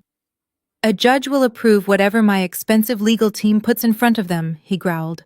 "You do not have the money to fight this, Audrey. If you refuse to sign, I will drag you into a brutal legal war that will last for years. I will freeze your bank accounts and bury you under mountains of legal fees until you are begging for mercy on the street. You will not have a single dime left to fight a billionaire in court." Sienna suddenly appeared at the bottom of the stairs, wrapping a silk robe tightly around her fake pregnant belly. She crossed her arms and let out a vicious little laugh. "You should listen to him, Audrey," she chimed in, her voice echoing in the dark room. "Take your pathetic $10,000 and run. You can use it to rent a tiny studio apartment in a bad neighborhood. We are building a real legacy here, and we are done pretending you are a part of it." I looked back down at the thick legal contract. Nolan firmly believed he was backing me into a hopeless corner. He thought his financial bullying was going to break me. But his towering ego had completely blinded him to the legal reality of what he was actually demanding. By forcing me to sign this extreme separation agreement right now, he was officially legally severing all my financial ties to his assets and his company. He thought he was robbing me of millions, but in reality, he was handing me a bulletproof shield. When the federal agents stormed his office to arrest him for embezzling $5 million of venture capital funds, the government would immediately seize all of his personal and corporate assets to pay back the investors. Because of this exact contract, I would be completely immune. I would not be liable for his corporate fraud, his incoming federal fines, or his imminent bankruptcy. This cruel contract was not his weapon. It was my ultimate salvation. I reached into my pocket and pulled out a black ink pen. My unnatural calmness caused Nolan to hesitate for a fraction of a second. His brow furrowed in slight confusion. "All right, Nolan," I said smoothly, clicking the pen open. "If you want a clean break right this second, I will gladly give it to you." Without another word, I flipped to the final page and signed my name on the dotted line with bold, decisive strokes. I signed away the debt, I signed away the fake equity, and I officially detached myself from the sinking ship. I capped the pen and pushed the signed contract across the desk. "I will take the debt, Nolan," I said, leaning back in my chair. "But keep your $10,000 check. You are going to need it for the prison commissary when you finally realize what you have done." Nolan snatched the documents off the desk, looking slightly unnerved by my complete lack of tears. "Just pack your bags," he snapped, turning on his heel. He marched back up the stairs with Sienna trailing behind him. I sat alone in the dim light of the basement, listening to the heavy door slam shut. I looked at the encrypted federal dossier glowing on my laptop screen. He had just signed away his right to drag me down with him. The execution was scheduled for Saturday, and I had the best seat in the house. I followed Nolan and Sienna out of the dark basement and up the wooden stairs. Signing the raw draft in the basement was not enough for Nolan. His towering paranoia and his absolute desperation to secure his $50 million buyout meant the divorce agreement had to be entirely ironclad. He had summoned a private public notary to the apartment to witness the official execution of the documents. He wanted to make absolutely sure that I could never reverse the agreement or stake a claim on his impending billionaire status. The main living room was a chaotic blur of extravagant baby shower preparations. Caterers were carrying massive floral arrangements of white roses and stacking crystal champagne glasses near the balcony. A massive banner with gold lettering that read, "Welcome to the Billionaire Family," was already hanging across the ceiling. Sitting quietly at the center of the marble dining table was a man in a gray suit with a formal notary stamp resting next to his leather briefcase. Beverly was hovering right behind him, sipping a mimosa and looking absolutely thrilled. "Hurry up and get this over with," Beverly snapped as soon as she saw me walk into the room. "The event planners need this table cleared for the chocolate fountain." "Just sign the official copies, Audrey, so we can finally scrub your name from this family history once and for all." Sienna leaned heavily against Nolan, resting a hand on her dramatically pushed-out stomach. She looked at me with a sickeningly sweet smile that disguised her pure venom. "Make sure she takes her little $10,000 check, Nolan," she sneered. "We do not want her starving on the streets before the ink is even dry. It would be terrible for your public image right before the stock launch. We are going to be high society now, and we cannot have your ex-wife begging for scraps outside our new mansion." I walked calmly up to the marble table. The notary pushed 3 identical stacks of thick legal paper toward me. He handed me a heavy silver pen.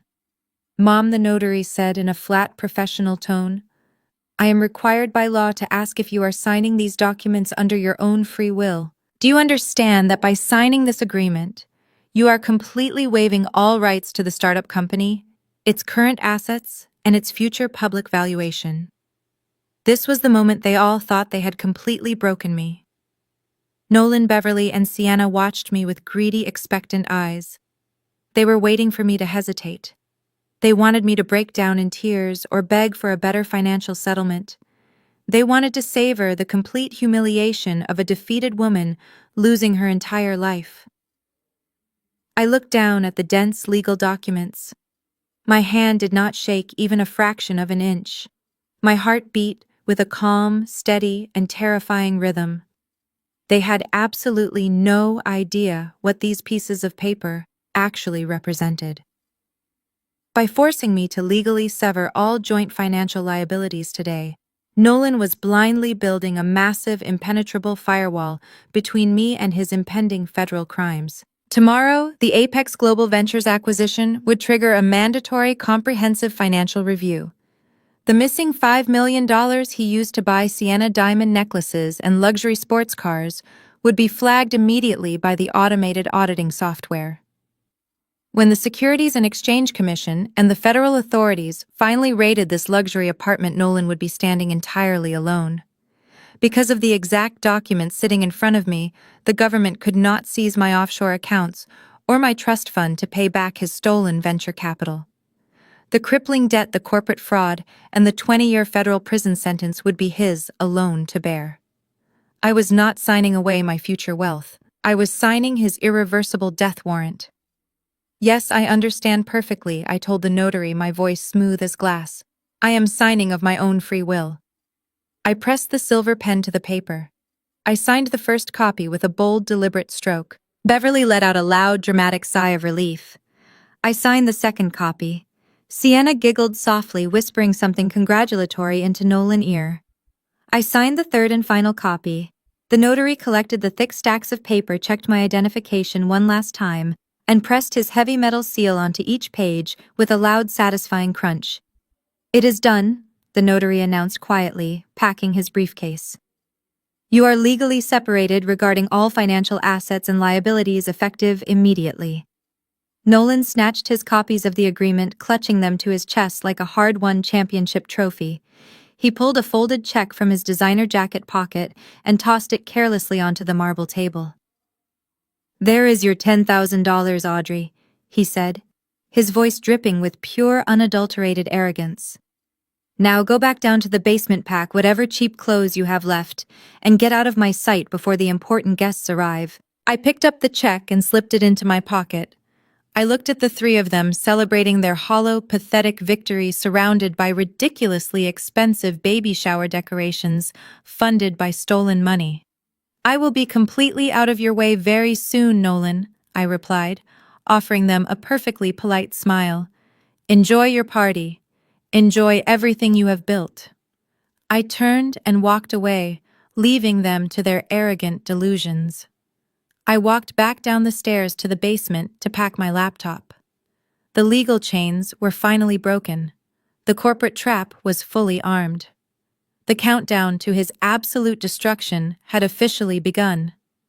I packed my encrypted laptop, my few basic clothes, and walked out of that damp basement for the very last time.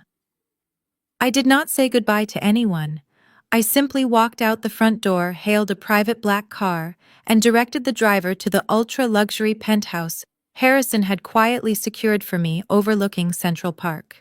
The transition from the suffocating air of my former prison to the quiet, sprawling elegance of my new sanctuary was seamless.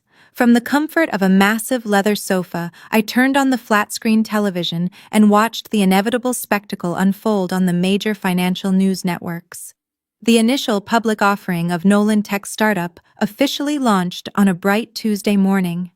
Bolstered entirely by the $50 million cash injection agreement from my ghost entity Apex Global Ventures, the market valuation absolutely exploded. The opening bell rang on the trading floor, and the stock ticker immediately shot upward. The numbers climbed at a dizzying pace. By noon, the financial commentators were practically screaming into their microphones, calling my arrogant ex-husband the undisputed new golden boy of the tech industry. On paper, and only on paper, his net worth officially crossed the $1 billion threshold. The news coverage quickly shifted from the trading floor to a live broadcast outside an exclusive waterfront venue in Manhattan. Beverly had completely hijacked the original baby shower plans and transformed the event into a massive televised billionaire victory gala. The sheer arrogance on display was nauseating, but entirely predictable. Nolan stepped out of a brand new armored limousine wearing a ridiculously flashy custom tuxedo. He was immediately swarmed by paparazzi and financial reporters shoving microphones into his face. He soaked up the attention like a sponge. He loudly bragged to a reporter on live television that he had just wired the down payment for a brand new 80-foot luxury yacht to celebrate his monumental success. He proudly announced that he was naming the vessel the Sienna. He spoke about his relentless work ethic and his visionary genius, completely ignoring the fact that he had built his empire on stolen venture capital and my original accounting architecture. Sienna stepped out of the limousine next, soaking in the camera flashes. She was wearing a skin-tight red designer gown that completely contradicted the timeline of her dramatic, fake pregnancy. Hanging heavily around her neck was a staggering 30-carat diamond necklace that sparkled aggressively under the camera lights. She posed for the photographers, deliberately holding up her left hand to flaunt a massive new emerald-cut diamond engagement ring. She looked directly into the cameras and talked about how she stood by her man through all the difficult times. Beverly was right behind them, pushing her way to the front of the crowd. She was actually wearing a small diamond tiara, looking like a delusional monarch parading before her loyal subjects. She gave an interview to a local lifestyle reporter, loudly declaring that her family had finally achieved the elite status they always deserved. She even managed to slip in a passive-aggressive comment about cutting the dead weight out of their lives, a clear and pathetic jab at me. I sat in my quiet penthouse, sipping a glass of chilled, sparkling water and watching them drown in their own bottomless hubris. They were spending astronomical amounts of money they did not actually have. The $50 million from Apex Global Ventures was legally locked in a corporate escrow account, pending the final regulatory audit. The yacht, the diamonds, and the lavish party were all being funded by massive toxic credit lines using the newly inflated public stock as collateral. It was a fragile house of cards built directly on top of a live landmine. They were so blinded by the flashing cameras, the flowing champagne, and the cheering crowds that they completely failed to notice the silent mechanical gears of the federal government turning in the background.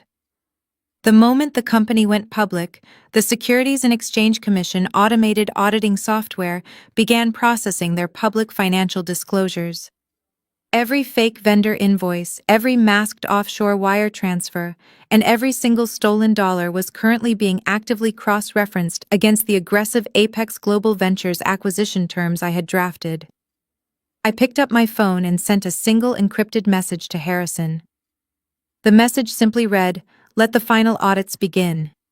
I leaned back against the plush velvet cushions and watched Nolan raise a crystal glass of champagne to the television cameras. He was standing on the absolute peak of the world, grinning like an invincible conqueror, completely unaware that the mountain beneath his feet was scheduled to detonate in less than 48 hours. It had been exactly 3 months since Harrison first walked into my apartment. The deadline to freeze the offshore accounts and execute the corporate takeover had officially arrived. I had spent the last few weeks quietly transitioning my life to the luxury penthouse in Manhattan, but I maintained the illusion of living in the damp basement just to keep my enemies completely blind to my movements. Today was the final day of my charade. I was standing in the dim light of the cellar, packing the last cardboard box of my personal files when the heavy wooden door at the top of the stairs creaked open. The sharp clicking of expensive heels echoed down the wooden steps. Beverly descended into the basement holding her nose in exaggerated disgust. She was wearing a ridiculous sequined cocktail dress way too early in the day. She stopped a few feet away from my old wooden desk and tossed a thick gold-foiled envelope onto the surface. It landed with a soft thud right next to my cardboard box. "I am hosting a massive Thanksgiving gala tonight," Beverly announced, her voice echoing in the cramped space. "We are flying in private chefs from Paris and serving caviar that costs more than your entire college education. It is also the official celebration for my son reaching billionaire status. The entire executive board, the lead investors, and all the most important socialites in the city are attending. I know you only have that pathetic $10,000 settlement to your name, Audrey. So I decided to be generous and offer you an opportunity. If you want to put on a black uniform and come upstairs to work as a catering waitress, I will let you keep whatever tip money the wealthy guests drop on your serving tray. It might help you pay the rent on whatever miserable little apartment you end up in. I looked down at the shiny gold envelope and then back up at her smug face. She genuinely believed she had crushed me into absolute submission. She thought offering me a job as a servant at her son's fake victory party was the ultimate humiliation. That is an incredibly generous offer, Beverly, I replied, my voice completely flat and devoid of any emotion. I will definitely be making an appearance upstairs tonight, but I think I will pass on the apron. Suit yourself, Beverly scoffed, rolling her eyes. Just make sure you use the servant entrance if you want a plate of leftovers. And make sure you are completely moved out of my house by tomorrow morning. We are turning this miserable basement into a custom wine cellar for Sienna and her new baby. Beverly turned on her heel and marched back up the stairs. The heavy door slammed shut, leaving me alone in the quiet shadows. I looked at my watch. It was 4:00 in the afternoon. The financial markets had just closed. The automated algorithms at the Securities and Exchange Commission had officially finished processing the fraudulent public disclosures Nolan had filed to secure the Apex Global Ventures buyout. The $5 million he stole to buy Sienna her sports cars and diamonds had triggered massive red flags across multiple federal banking systems. Arrest warrants for wire fraud, money laundering, and corporate embezzlement were already being signed by federal judges downtown. A heavily armed team of federal agents was currently assembling in black tactical vehicles just a few miles away. The corporate guillotine was dropping. I reached under my desk and pulled out a sleek black garment bag that Harrison Courier had discreetly delivered earlier that morning. I unzipped the heavy canvas and carefully pulled out the most exquisite piece of clothing I had ever owned. It was a custom Yves Saint Laurent haute couture gown. It was a deep midnight black with sharp, elegant lines that radiated absolute power. The fabric draped perfectly over my shoulders, completely erasing the image of the pathetic basement dweller they thought I was. I paired it with sleek black heels and pulled my hair back into a sharp, elegant style. I did not need heavy makeup or flashy stolen diamonds like Sienna. My absolute control over the situation was the only accessory I needed. It was not a dress meant for a defeated ex-wife begging for scraps. It was a dress crafted specifically for an executioner preparing to swing the blade. I picked up the gold-foiled invitation from the wooden desk. It had Nolan and Sienna names printed in bold, arrogant letters right at the top. They thought tonight was their grand coronation. They thought they had successfully stolen my money, my company, and my dignity. They had absolutely no idea that the silent alarms were already ringing in federal offices. I grabbed my small designer clutch and took one last look around the damp, miserable basement. It had been my temporary command center and my perfect camouflage for the last 3 months.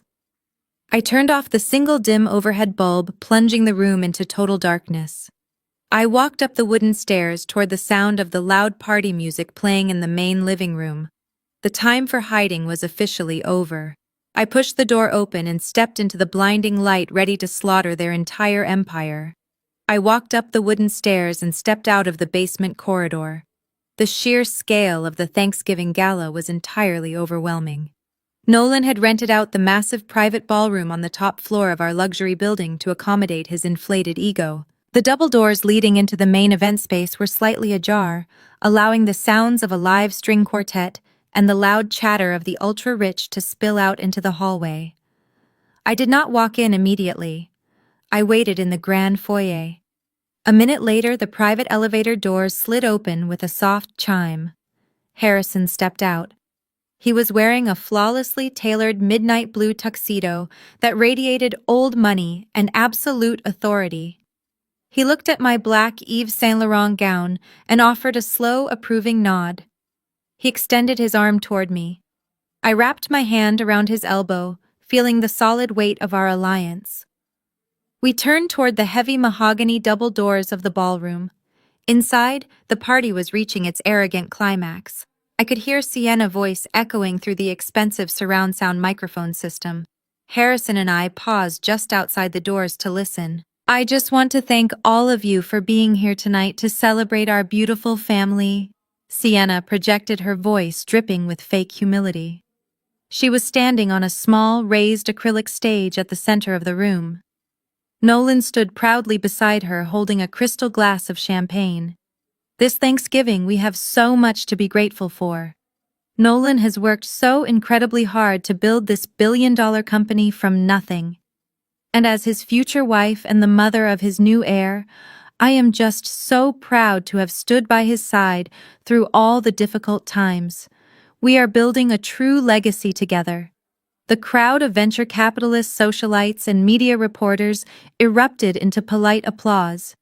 Beverly was standing right in the front row, dabbing at her eyes with a silk handkerchief. She raised her glass toward the stage, playing the role of the proud aristocratic matriarch perfectly. It was time. I looked at Harrison and gave a slight nod. He pushed the heavy mahogany double doors open with a forceful shove. The doors swung wide, hitting the wall stoppers with a loud authoritative thud that instantly cut through the applause. The entire ballroom turned to look at the entrance. The string quartet abruptly stopped playing. The sudden silence in the massive room was deafening. Harrison and I stepped over the threshold and walked into the blinding light of the crystal chandeliers. I kept my head high, my posture perfectly straight, and my expression completely unreadable. The black haute couture gown flowed around me like liquid shadow. I was no longer the pathetic, defeated woman they had banished to the basement. I was the architect of their impending destruction.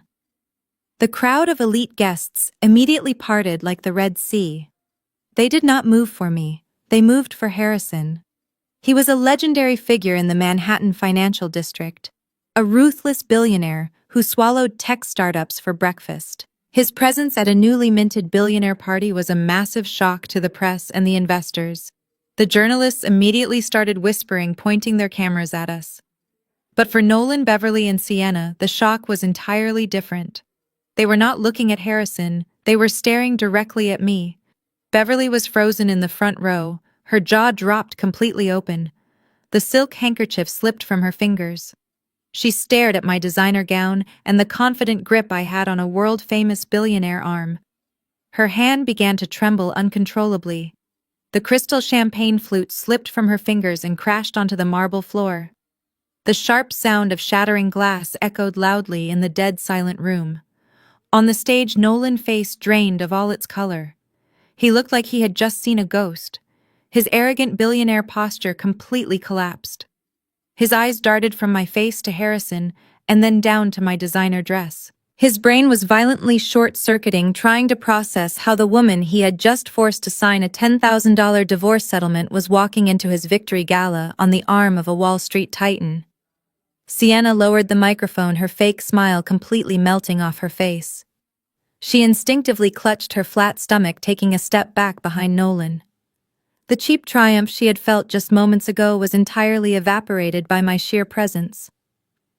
Harrison and I walked slowly and deliberately down the center aisle of the ballroom, stepping right over the spilled champagne and the shattered glass at Beverly's feet. We stopped right in front of the acrylic stage. The cameras flashed aggressively around us. The investors whispered furiously, trying to figure out what was happening. I looked up at Nolan and Sienna. I did not raise my voice. I did not make a scene.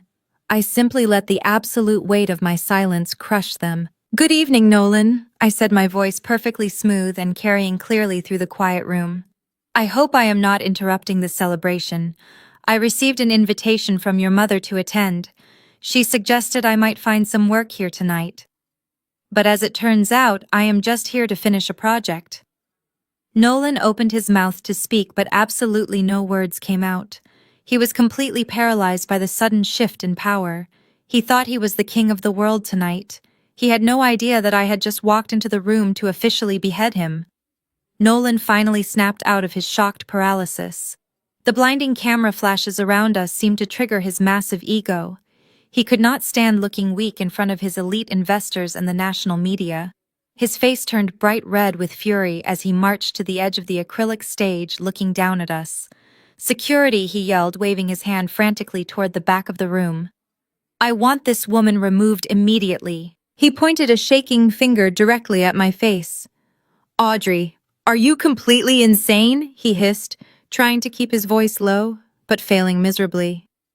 "You sign a divorce settlement for $10,000, and now you sneak into my billionaire celebration to beg for more money.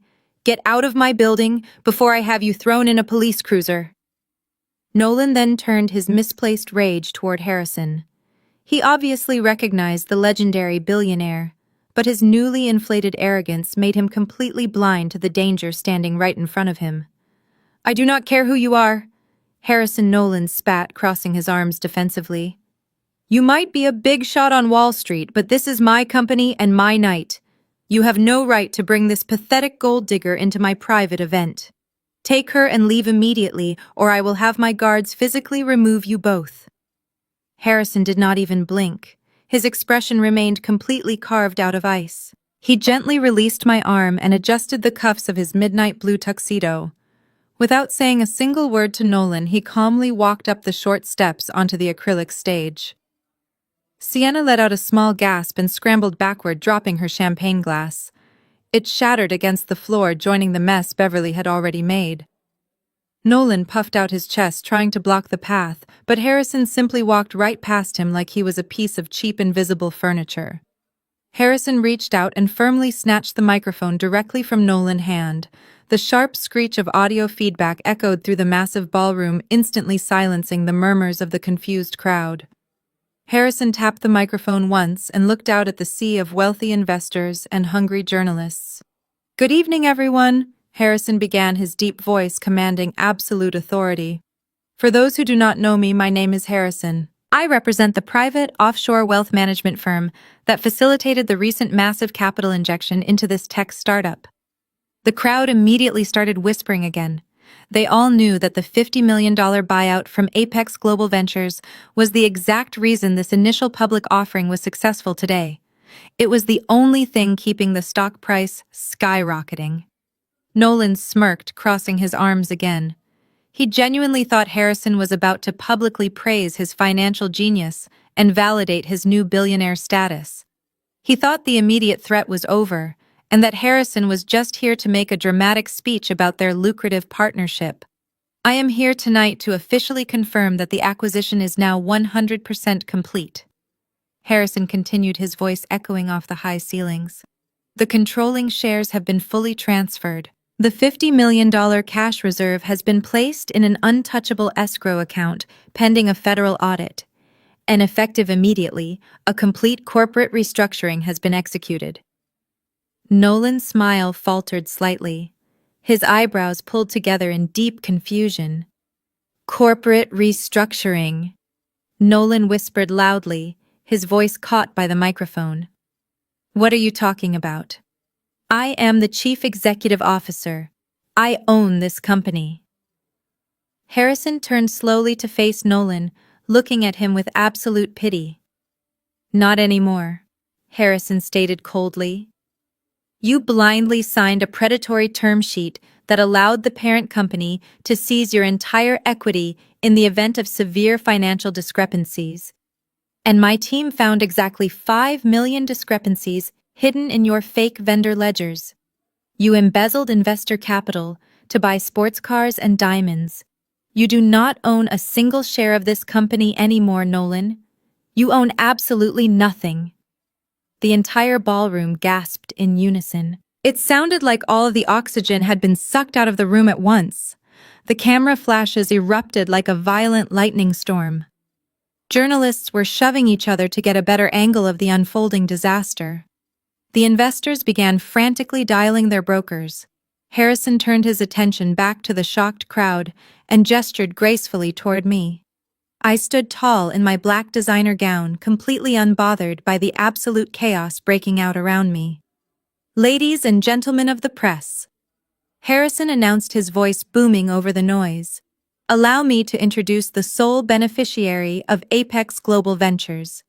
She is the new absolute majority shareholder and the newly appointed chairwoman of the board of directors.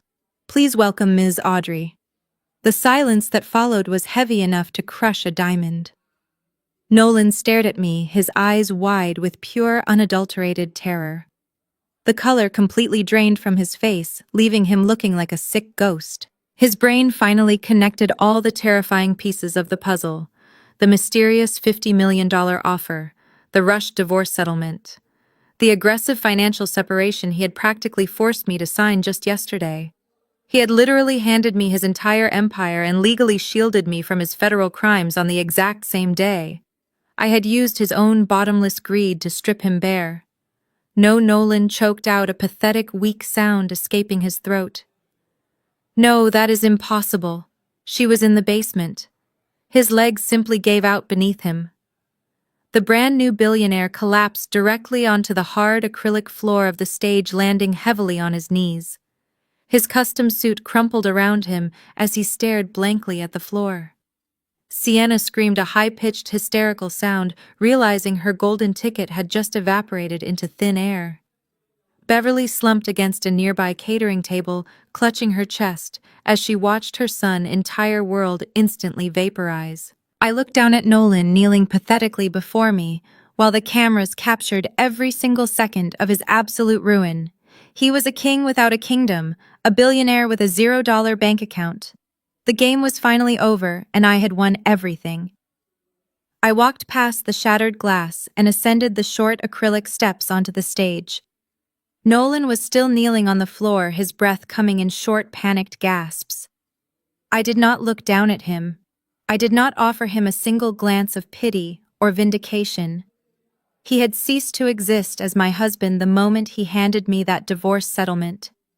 Now he was nothing more than a rogue employee standing in the way of my company. I reached out and calmly took the microphone from Harrison. The massive ballroom was buzzing with a chaotic mixture of shock and aggressive confusion. I needed to focus their attention immediately. I signaled to the audiovisual technician standing at the back of the room. It was a technician that Harrison had quietly paid off hours before the event began. The giant LED screens behind the stage had been displaying a looping video of Nolan bragging about his visionary tech genius. Instantly, the screens went pitch black.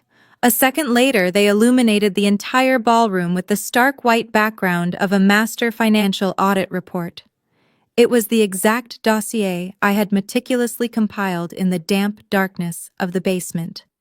Ladies and gentlemen, I announced, my voice echoing with absolute clarity over the premium sound system.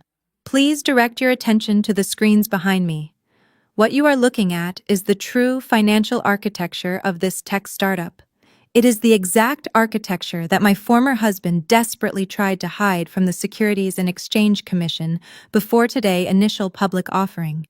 The first slide displayed the master general ledger, highlighting a massive glaring deficit. $5,200,000. I stated, my tone perfectly clinical and detached. That is the exact amount of Series B venture capital that was illegally drained from the operational budget over the last 14 months. The crowd erupted into a sudden wave of panicked shouts. The lead investors, who had just bought heavily into the public offering, pushed their way toward the front of the stage. Their faces were pale with horror as they stared at the undeniable numbers. I clicked a small presentation remote in my hand, transitioning to the next slide. It showed a side-by-side comparison. On the left were the forged corporate invoices made out to fake third-party logistics firms. On the right were the actual bank routing numbers leading directly to offshore private wealth accounts. The funds were actively laundered using basic vendor masking techniques. I explained, pacing slowly across the stage so the cameras could capture every angle. But the venture capital did not go to logistics or server upgrades. It went to fund a personal billionaire lifestyle that did not actually exist. I clicked the remote one more time. The screen split into dozens of high-resolution images. It showed the corporate wire transfers placed directly next to screenshots of Sienna public social media posts. The $250,000 executive team building retreat matched perfectly with her photos from a private overwater villa in Bora Bora.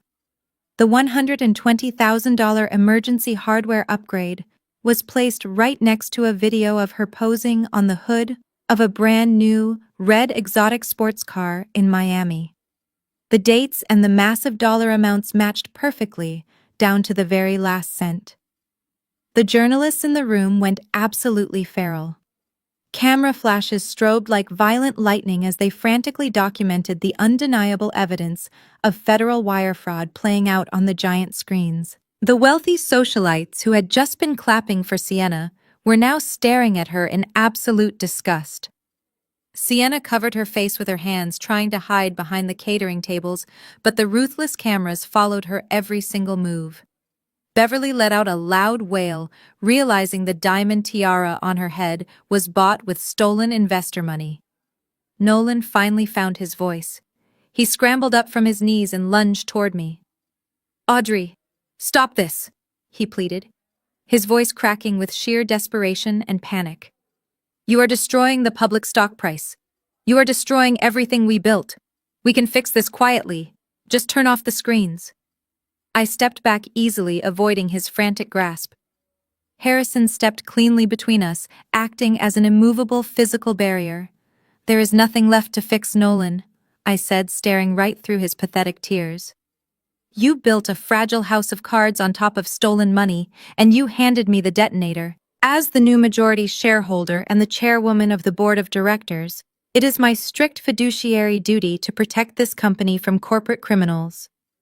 I raised the microphone back to my lips, ensuring every single person in the room and every camera broadcasting live heard my next words perfectly.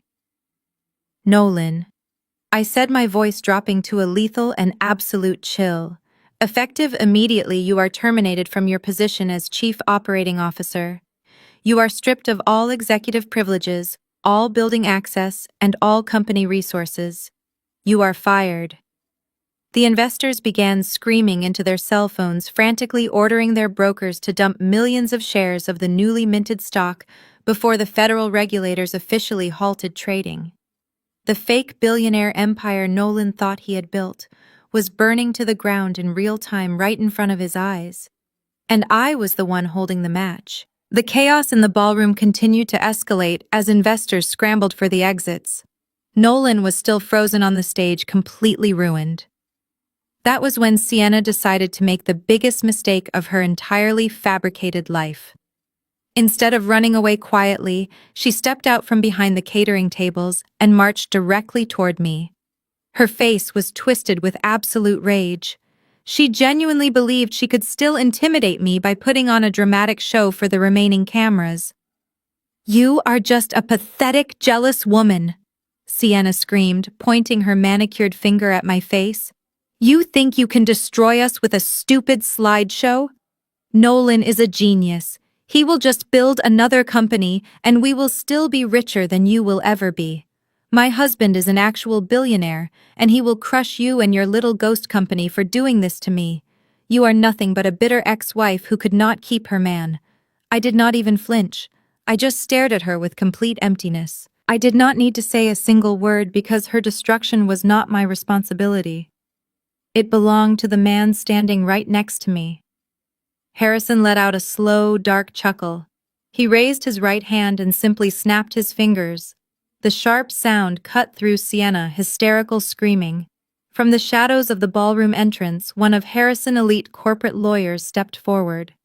He walked briskly down the center aisle carrying a thick manila envelope. He did not look at Nolan or the panicked investors. He walked straight up to the edge of the stage and stopped right in front of Sienna. He held the envelope out toward her.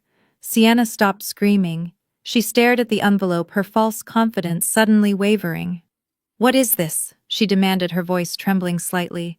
"I am not signing anything from you people. You do not need to sign it, Sienna." The lawyer stated, his voice echoing loudly in the quiet space around the stage. "It has already been signed by a federal judge." That is the official execution of the infidelity clause in your prenuptial agreement. Sienna's face turned ash white. The heavy diamond necklace around her throat suddenly looked like a tightly pulled noose. Harrison stepped forward, adjusting his tuxedo jacket. Did you really think my team only investigated Nolan corporate ledgers? Harrison asked, his tone dripping with absolute mockery. We also sent a full copy of this exact financial audit directly to your husband's legal team in London yesterday morning. The Bora Bora Villa receipts and the Miami sports car photos provided undeniable legally binding proof of your long-term extramarital affair.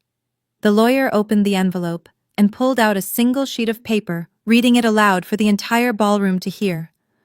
Per the strict terms of your prenuptial agreement, any proven infidelity results in the immediate forfeiture of all marital assets. Your husband filed for divorce this morning. As of exactly 4 minutes ago, every single one of your offshore bank accounts, trust funds, and black credit cards has been permanently frozen. You are officially cut off from his entire empire. You get absolutely nothing. Sienna let out a strangled gasp, clutching her chest. She reached into her designer clutch and frantically pulled out her phone.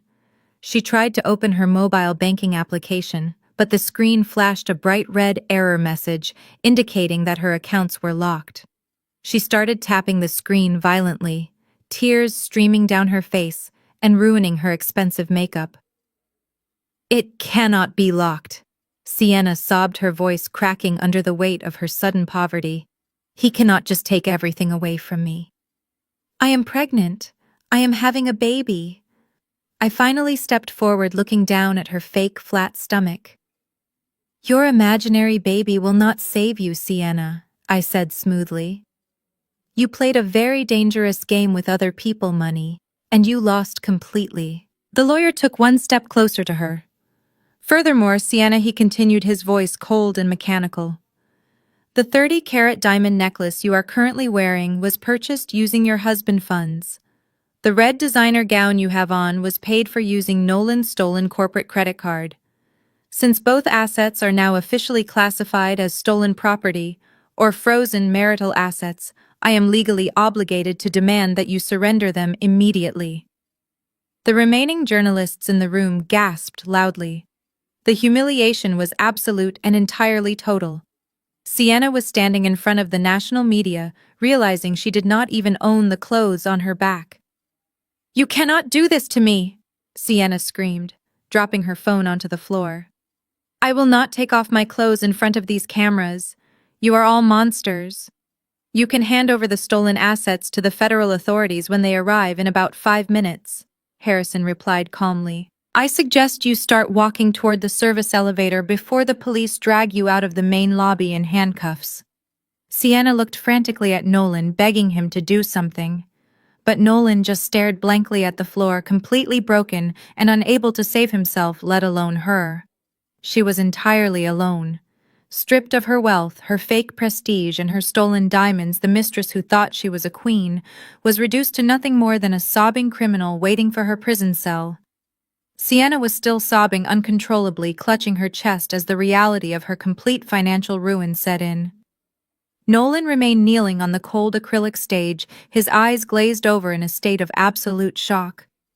The ballroom was a swirling vortex of panic. Wealthy investors were sprinting toward the exits, shoving past the catering staff to escape the immediate fallout of the fraudulent public offering. The journalists, however, planted their feet firmly on the marble floor, keeping their camera lenses perfectly focused on the spectacular collapse of a fake billionaire. I stood beside Harrison, watching the chaotic symphony play out exactly as I had orchestrated. Suddenly, the heavy mahogany double doors at the back of the ballroom did not just open. They were violently thrust apart. A loud, commanding voice echoed over the chaotic murmurs of the crowd. "Nobody move!" the voice shouted. A dozen men and women wearing dark suits and tactical vests, emblazoned with the bright yellow letters of the Federal Bureau of Investigation and the Securities and Exchange Commission, flooded into the grand foyer. They moved with terrifying precision, forming a solid perimeter around the exit doors and blocking anyone from leaving the crime scene. The lead federal agent, a tall, imposing man with a stern face, marched directly down the center aisle. He bypassed the terrified socialites and the frantic journalists, keeping his sharp gaze locked entirely on the acrylic stage. Two armed officers flanked him, their hands resting carefully on their utility belts. The remaining string quartet musicians scrambled out of their chairs, knocking over their expensive instruments in a desperate attempt to get out of the way. Beverly let out a high-pitched shriek and collapsed against a cocktail table, completely overwhelmed by the sight of federal law enforcement invading her exclusive victory gala. The lead agent stopped at the base of the stage. He pulled a thick, folded document from the inside pocket of his tactical vest. "Nolan," he announced, his voice cutting through the dead silence of the room like a serrated knife. "I am a special agent with the Federal Bureau of Investigation. We are executing an immediate halt on all trading of your corporate stock. I have a federal warrant for your arrest on multiple counts of corporate wire fraud, money laundering, and the direct embezzlement of $5 million in venture capital funds." Nolan slowly lifted his head. His face was entirely devoid of color, looking like a man who had already been pronounced dead. How he whispered, his voice trembling violently. "How did you get the warrant so fast? The audit just happened. Harrison just told you." The federal agent did not even look at Harrison. He looked directly at me and gave a brief professional nod of acknowledgement. "We did not receive this information tonight," the agent replied coldly. A highly detailed and fully encrypted financial dossier was submitted directly to the regional director of the Securities and Exchange Commission exactly 48 hours ago. The whistleblower provided undeniable forensic accounting evidence that allowed a federal judge to sign this warrant before your public offering even launched this morning. Nolan slowly turned his head to look at me. The final devastating piece of the puzzle clicked into place inside his terrified brain. 2 days ago, I had submitted the federal evidence before he had even shoved the cruel divorce settlement into my hands. I had already sealed his fate while he was busy mocking me in the damp basement and forcing me to take on his debt. He had walked right into a burning building and handed me the only fire extinguisher. "You set me up." Nolan choked out a pathetic sob escaping his throat. "You planned this entire thing. You ruined my life, Audrey." I looked down at him, feeling absolutely no remorse. "You ruined your own life, Nolan." I stated, my voice perfectly calm and steady. "I just made sure you paid the correct invoice." The lead agent gestured to the two armed officers standing beside him. They immediately stepped onto the stage, grabbing Nolan by the shoulders and forcefully dragging him up from his knees. Nolan did not fight back. He had absolutely no strength left. The officers twisted his arms behind his back. The sharp metallic click of heavy steel handcuffs echoing through the microphone system was the loudest sound in the entire ballroom. It was the only jewelry he actually deserved. The cameras flashed furiously, blinding the stage with white light as the officers began marching the disgraced tech executive down the center aisle. Sienna screamed his name, but he did not even look back at her. He kept his head down, staring at the shattered champagne glass on the marble floor. Beverly tried to reach out to him, but an agent firmly pushed her back into the crowd. I stood on the acrylic stage, bathed in the bright lights, holding my head high, as the federal agents dragged my former husband out of the grand ballroom and into the dark reality of his new life. The heavy mahogany doors slammed shut behind the federal agents, taking Nolan away into the cold reality of the criminal justice system. The grand ballroom, which just an hour ago was a glittering monument to his arrogance, was now rapidly emptying. The wealthy venture capitalists, the elite socialites, and the media reporters were scrambling toward the elevators like rats abandoning a sinking ship. Nobody wanted to be caught in the blast radius of a massive federal fraud investigation. The string quartet had already packed their instruments and fled through the service exit. Beverly was left standing alone in the center of the massive room. Her diamond tiara was sitting crookedly on her head, and her expensive silk dress was stained with the champagne she had dropped earlier. The arrogant, aristocratic facade she had worn all evening had completely melted away. She was trembling violently, staring at the empty doorway, where her golden child had just been dragged away in heavy steel handcuffs. She let out a guttural, devastating wail that echoed off the high ceilings. Sienna was still huddled in a corner near the catering tables, sobbing into her hands, but Beverly completely ignored the fake pregnant mistress. Beverly frantically scanned the thinning crowd looking for any remaining lifeline. Her wild eyes finally locked onto a tall figure standing calmly near the coat check. It was Dion, her son-in-law, and the elite corporate lawyer who had tried to warn Nolan just days ago. He was standing next to his wife holding her coat and preparing to leave the disaster zone. Dion Beverly screamed, her voice cracking with sheer desperation. She hitched up her ruined silk dress and sprinted across the marble floor, slipping slightly on the spilled alcohol. She did not care about her public image anymore. She threw herself at Dion, completely abandoning her pride.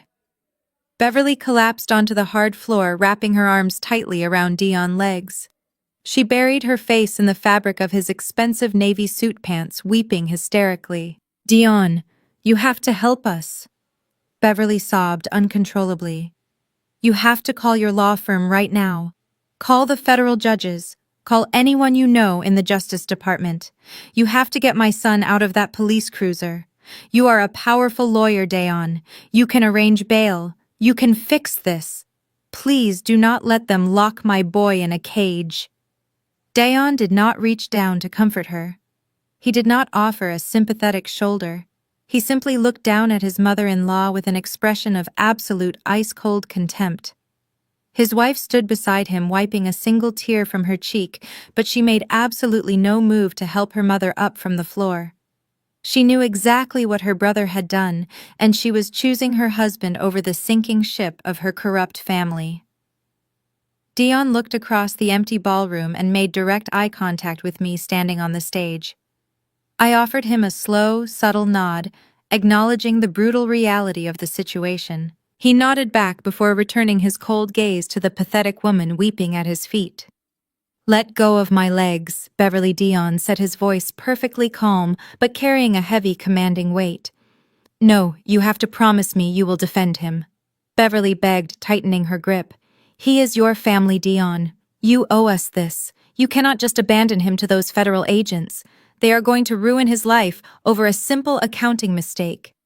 "It is not an accounting mistake," Beverly Dion replied, his tone hardening into pure steel. "It is $5 million of calculated federal wire fraud. I sat in your living room exactly 2 days ago, and I explicitly warned him not to sign that contract. I told him the financial audit would trigger an immediate federal investigation. And do you remember what your brilliant billionaire son told me?" Beverly choked on her tears, unable to answer. "He told me I was a jealous loser." Dion continued, his voice echoing in the quiet ballroom. "He called me a glorified paper pusher who could not stand to see him succeed.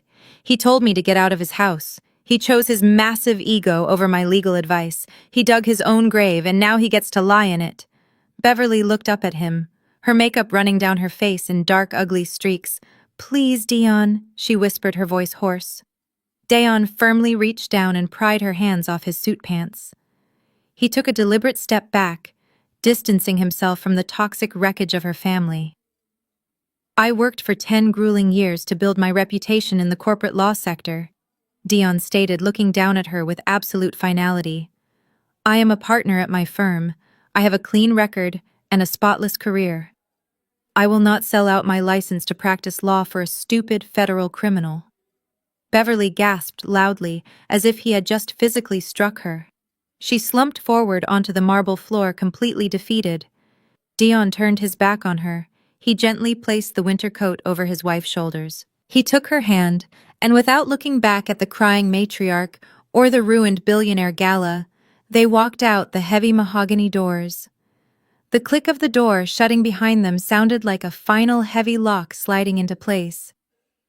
Beverly was left completely alone on the floor, surrounded by shattered glass, abandoned champagne flutes, and the absolute ashes of her delusional empire. I watched her from my elevated position on the stage, feeling nothing but the cold, satisfying rush of absolute victory. The heavy doors at the back of the ballroom clicked shut, leaving behind a deafening silence. Dion and his wife were gone. The federal agents were gone. The wealthy investors and the ruthless media had entirely evacuated the premises. The grand ballroom, which had been designed as a monument to arrogance and stolen wealth, was now completely deserted. It looked like the aftermath of a violent hurricane. Shattered crystal glass, spilled champagne, and abandoned catering trays littered the expensive marble floor.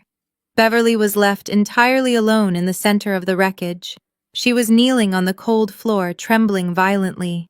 The diamond tiara she had worn so proudly was now sitting completely crooked in her messy hair.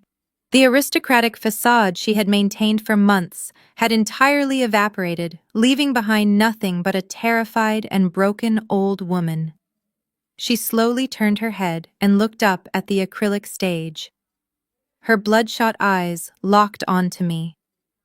The woman she had spent months torturing, the woman she had banished to a damp basement, the woman she had mocked and humiliated, was now the absolute ruler of the empire she worshipped. I stood tall in my black designer gown, looking down at her from the stage. Harrison stood quietly a few feet behind me, allowing me the space to handle this final piece of garbage entirely on my own. Beverly let out a pathetic whimpering sound. She did not even bother to stand up. She hitched up her ruined silk dress and began to frantically crawl across the floor. She scrambled over the spilled alcohol and the sharp pieces of broken glass, not even caring that her knees were getting cut. She dragged herself to the very edge of the acrylic stage and looked up at me with absolute desperation. "Audrey," she cried out, her voice hoarse and broken. "Audrey, please, you have to listen to me. You have to stop this. You are a good person. You are my daughter-in-law. We are family." I looked down at her, feeling absolutely no pity. The sheer audacity of her words was genuinely staggering. Just yesterday, she was threatening to have private security throw me out onto the street. She had actively planned this massive gala to celebrate my replacement. She had laughed at my pain and cheered for my destruction. Now she was desperately trying to weaponize the concept of family to save her criminal son. "Family forgives each other, Audrey," Beverly sobbed, reaching her trembling hands up toward my ankles. Nolan was just confused. He was manipulated by that terrible girl, Sienna. He did not mean to do any of this. He still loves you, Audrey. I know he does. You have all the power now. You own the company and you have all the evidence. Please just tell the federal agents it was a massive misunderstanding. Drop the charges. Give him another chance. I promise I will make him treat you like an absolute queen. You can have the master bedroom back. We can be a real family again. Just do not let them lock my boy in a federal prison.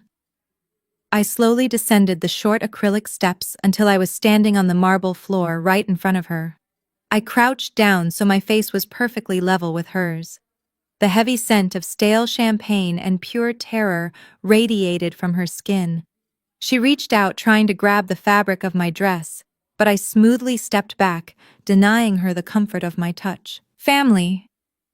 I repeated the word, letting it hang like a frozen blade in the quiet room. "You do not know the meaning of that word, Beverly. You only respect money and power. And right now, you have absolutely neither of those things." I leaned in closer until I was inches away from her face. I lowered my voice to a freezing dead calm, ensuring no one else in the massive room could hear her final ultimate humiliation. "You want to talk about forgiveness and second chances?" I whispered, staring directly into her terrified eyes. "Let us start with the absolute basics, Beverly. That ridiculous silk dress you are wearing right now, the one you bought specifically to celebrate my eviction. It was purchased using a corporate credit card tied directly to the venture capital fund that I now completely control. It was paid for by my company." Beverly stopped crying. Her breath hitched in her throat as the horrifying reality of my words began to sink in. "So if you want to negotiate for your son and his future," I continued, my voice devoid of any mercy, "you can start by taking off my dress and returning it to me right now. Take it off, Beverly. Then maybe we will talk about family." I leaned back and stood up to my full height, staring down at her. I watched her brain violently short-circuit. Beverly looked down at her expensive silk dress, and then back up at my cold, unyielding face. The realization that she owned absolutely nothing, not even the clothes on her own back, hit her like a massive physical blow. The last remaining pillar of her aristocratic delusion violently shattered into a million pieces. Her eyes rolled to the back of her head. All the remaining color instantly drained from her cheeks, turning her skin a sickly pale white. She let out a sharp, breathless gasp, and her entire body went completely limp. Beverly collapsed sideways, hitting the cold marble floor with a heavy, dull thud. She had passed out cold, entirely overwhelmed by the sheer magnitude of her absolute defeat. I stood over her unconscious body for a brief moment, feeling nothing but profound and absolute peace. The toxic empire was officially dead. I turned around and walked back up the steps to Harrison. He offered his arm with a slight, respectful smile. I took it, and we walked together down the center aisle, stepping over the debris of the ruined billionaire gala, leaving the unconscious matriarch lying in the ruins of her own making. The game was finally over, and the board was swept entirely clean. While Audrey and Harrison descended the glass elevator in absolute triumph, the brutal reality of the night was catching up to Sienna in the service corridors of the luxury building. Two massive private security guards had grabbed her by the arms the moment the federal agents cleared the stage. They dragged her away from the catering tables and marched her down the sterile concrete hallway toward the service exit. She kicked and screamed, threatening to have them fired, but her words carried absolutely no weight anymore. Before they reached the final exit, the corporate lawyer had caught up to them. He coldly reminded her of the legal mandate regarding stolen assets. Right there, in a cold concrete room filled with cleaning supplies, Sienna was forced to strip off the 30-carat diamond necklace and the custom red designer gown. The lawyer carefully placed the stolen items into an evidence bag. A female staff member took pity on her and tossed her a cheap, oversized gray wool coat from the employee locker room. Sienna wrapped the scratchy fabric tightly around her shivering body. She was wearing nothing but a thin silk slip underneath. The security guards opened the heavy metal service door and physically shoved her out into the harsh November night. She stumbled forward, her expensive high heels scraping violently against the dirty pavement of the back alley. The heavy metal door slammed shut behind her, and the deadbolt clicked loudly. She spun around and pounded her fists against the cold steel, screaming for them to let her back inside. No one answered. The billionaire sanctuary was officially permanently locked. A freezing wind whipped through the concrete canyon of Manhattan, cutting right through the cheap gray coat. Sienna shivered violently. She reached into her designer clutch, the only item she was allowed to keep, because she had bought it before meeting Nolan. Her hands were shaking uncontrollably as she pulled out her expensive smartphone. She opened her premium ride-sharing application, attempting to call a luxury black car to take her to a 5-star hotel. She typed in the destination and hit request. A bright red error message instantly popped up on the screen. Payment method declined. Panic seized her throat. She quickly opened her mobile banking application, praying that at least one of her personal credit cards had survived the legal massacre. She scrolled through her accounts. Every single one of them displayed a terrifying zero balance, with a bold notification that the assets were frozen by federal mandate.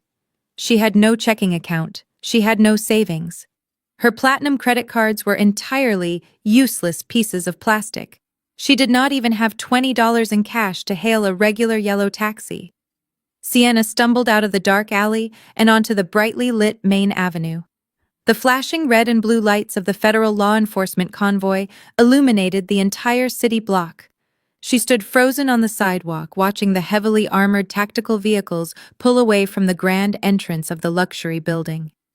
Through the tinted window of the second police cruiser, she saw him. Nolan was sitting in the back seat, his hands cuffed tightly behind his back. His head was bowed in absolute defeat. He did not look out the window. He did not look for her. The man who was supposed to buy her a mansion and a private yacht was now on his way to a federal holding cell. She watched the taillights of the police convoy disappear down the avenue, taking her imaginary billionaire lifestyle with them. Sienna looked down at her glowing phone screen, Her social media notifications were exploding. The live broadcast of the ballroom disaster had already gone viral across every major platform. Millions of people had watched her get stripped of her fake wealth and humiliated in front of the entire country. She opened her profile. The comments under her glamorous photos from Bora Bora and Miami were absolutely brutal. Her followers were tearing her apart, calling her a fraud, a criminal, and a pathetic gold digger. The luxury brands that had sponsored her just hours ago were already releasing public statements, cutting all ties and distancing themselves from the massive financial scandal. Her digital empire was burning down just as fast as her physical reality. Sienna dropped the phone. It clattered against the cold concrete sidewalk. She wrapped her arms around her stomach, feeling the bitter irony of her fake pregnancy. She had orchestrated that massive lie to secure her position at the absolute top of the social hierarchy. Now she was standing alone on a freezing street corner in New York City, wearing a borrowed employee coat. She had no home, no money, no powerful boyfriend, and absolutely no future. In less than 20 minutes, she had plummeted from a high society influencer to a penniless vagrant standing under the harsh glare of a flickering street lamp.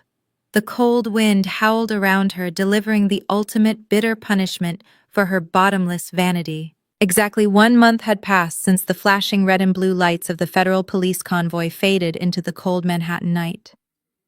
I stood on the expansive glass balcony of my luxury penthouse. The crisp December wind whipped across the terrace, but I did not feel the cold. I looked down at the glittering skyline of the city. It was a city that used to terrify me when I was trapped in that damp, miserable basement. Now it was a city that I held firmly in the palm of my hand. The aftermath of the Thanksgiving gala had been swift and absolutely merciless. Nolan was currently sitting in a federal holding facility, awaiting a massive criminal trial. The federal prosecutors had used my pristine financial dossier to deny his bail completely. He was facing 20 years in federal prison for corporate fraud and massive embezzlement. Beverly had been forced to sell her remaining jewelry just to afford a tiny studio apartment in a terrible neighborhood far outside the city. She was completely cut off from the high society she loved so much, and Sienna had simply vanished into thin air. Without her stolen designer clothes and her fake billionaire boyfriend, her digital empire had completely collapsed. She was just another forgotten ghost in the city. The tech startup, however, had experienced a massive and incredible rebirth. Once the federal agents cleared the building and arrested the corrupt management team, I immediately stepped into my role as the new chairwoman. I purged every single executive who had helped Nolan hide the stolen venture capital. I brought in a team of elite forensic accountants to completely restructure the corporate ledgers. The financial markets had initially panicked, but my absolute transparency and my aggressive restructuring plan quickly won back the trust of the major institutional investors. The public stock stabilized, and then it began to climb higher than Nolan could have ever imagined. The company was now generating massive legitimate profits, and I owned the absolute majority of it. I heard the soft slide of the heavy glass balcony door opening behind me. I turned around and saw Harrison stepping out into the cold night air. He was wearing a sharp-tailored charcoal suit. In his hands he held a chilled bottle of vintage champagne and 2 expensive crystal flutes. He walked over to the edge of the glass railing and stood beside me, looking out over the glowing city. He popped the cork with a soft, satisfying thud and poured the golden liquid into the crystal glasses. He handed one to me. He did not offer a grand speech or a dramatic declaration. Our partnership was built on mutual respect, absolute efficiency, and cold, hard numbers. We had executed the perfect corporate takeover, and we were both reaping the massive financial rewards. To a perfectly balanced ledger, Harrison said, raising his glass toward the skyline. To a perfectly balanced ledger, I replied, clinking my crystal glass against his. I took a slow sip of the expensive champagne. The cold, sparkling liquid tasted like absolute freedom. I thought about the heavy wooden desk in the basement, where I used to sit for hours shivering in the damp air, while my husband paraded his mistress upstairs. That desk was gone now. My new office was a massive corner suite on the top floor of a glass skyscraper. I had a team of 50 brilliant financial analysts reporting directly to me every single morning. I was no longer the obedient wife carrying the financial burdens of an arrogant man. I was completely independent. I was autonomously wealthy. I had built a massive steel fortress around my life, and absolutely no one would ever be able to tear it down again. The financial press was calling me a corporate savior. They wrote endless articles about the brilliant woman who orchestrated the most aggressive and legally flawless hostile takeover in the history of Wall Street. They praised my cold calculation and my absolute lack of mercy. But they did not know the personal hell that had forged that coldness. They did not know about the fake pregnancy or the cruel divorce settlement. They just saw the victorious billionaire standing at the finish line. Harrison offered a rare, genuine smile and stepped back inside the warm penthouse, leaving me alone on the balcony to enjoy my victory. I rested my hands on the cold glass railing and looked down at the bustling streets far below. Millions of people were rushing through their lives completely unaware of the quiet, brutal war that had just been fought and won in the boardrooms above them. I took one final look at the empire I had conquered. My mind flashed back to the unpaid bills, the cruel insults, and the massive corporate fraud that started this entire journey. Nolan thought I was just a weak, pathetic numbers girl. He thought he could steal from his investors, cheat on his wife, and just walk away completely untouched. He made a fatal miscalculation. He forgot the most important rule of the financial world. Never betray an auditor, because they always know exactly how to calculate your total ruin. The most profound takeaway from this narrative is the absolute triumph of strategic patience and emotional discipline over impulsive anger. When faced with ultimate betrayal and cruelty, it is human nature to lash out, scream, or demand immediate justice. However, the protagonist demonstrates that true power lies in calculated silence. Instead of confronting her arrogant husband and his mistress with tearful accusations, she channeled her pain into her greatest weapon, her professional expertise. She observed her enemies closely, understanding that their towering egos and bottomless greed were their fatal vulnerabilities. By allowing them to believe they had completely defeated her, she effectively blinded them to the legal and financial trap she was meticulously building. Every insult she endured in that damp basement was a calculated investment toward her ultimate undeniable victory. Furthermore, the story highlights the severe danger of underestimating others based on superficial metrics. The antagonists dismissed the protagonist as a weak, powerless accountant. They failed to realize that the person who truly understands the complex numbers ultimately controls the entire game. Arrogance creates massive blind spots. Those who build their empires on deceit, stolen wealth, and the humiliation of others will eventually face the crushing consequences of their own fragile foundations. True independence is not just about acquiring wealth, it is about possessing the sharp intelligence and the iron will to protect yourself against those who attempt to exploit you. Ultimately, the narrative teaches us that standing up for yourself does not require screaming or chaos. The most devastating response to betrayal is simply outsmarting your opponents, legally securing your own success, and letting their own greed engineer their absolute downfall.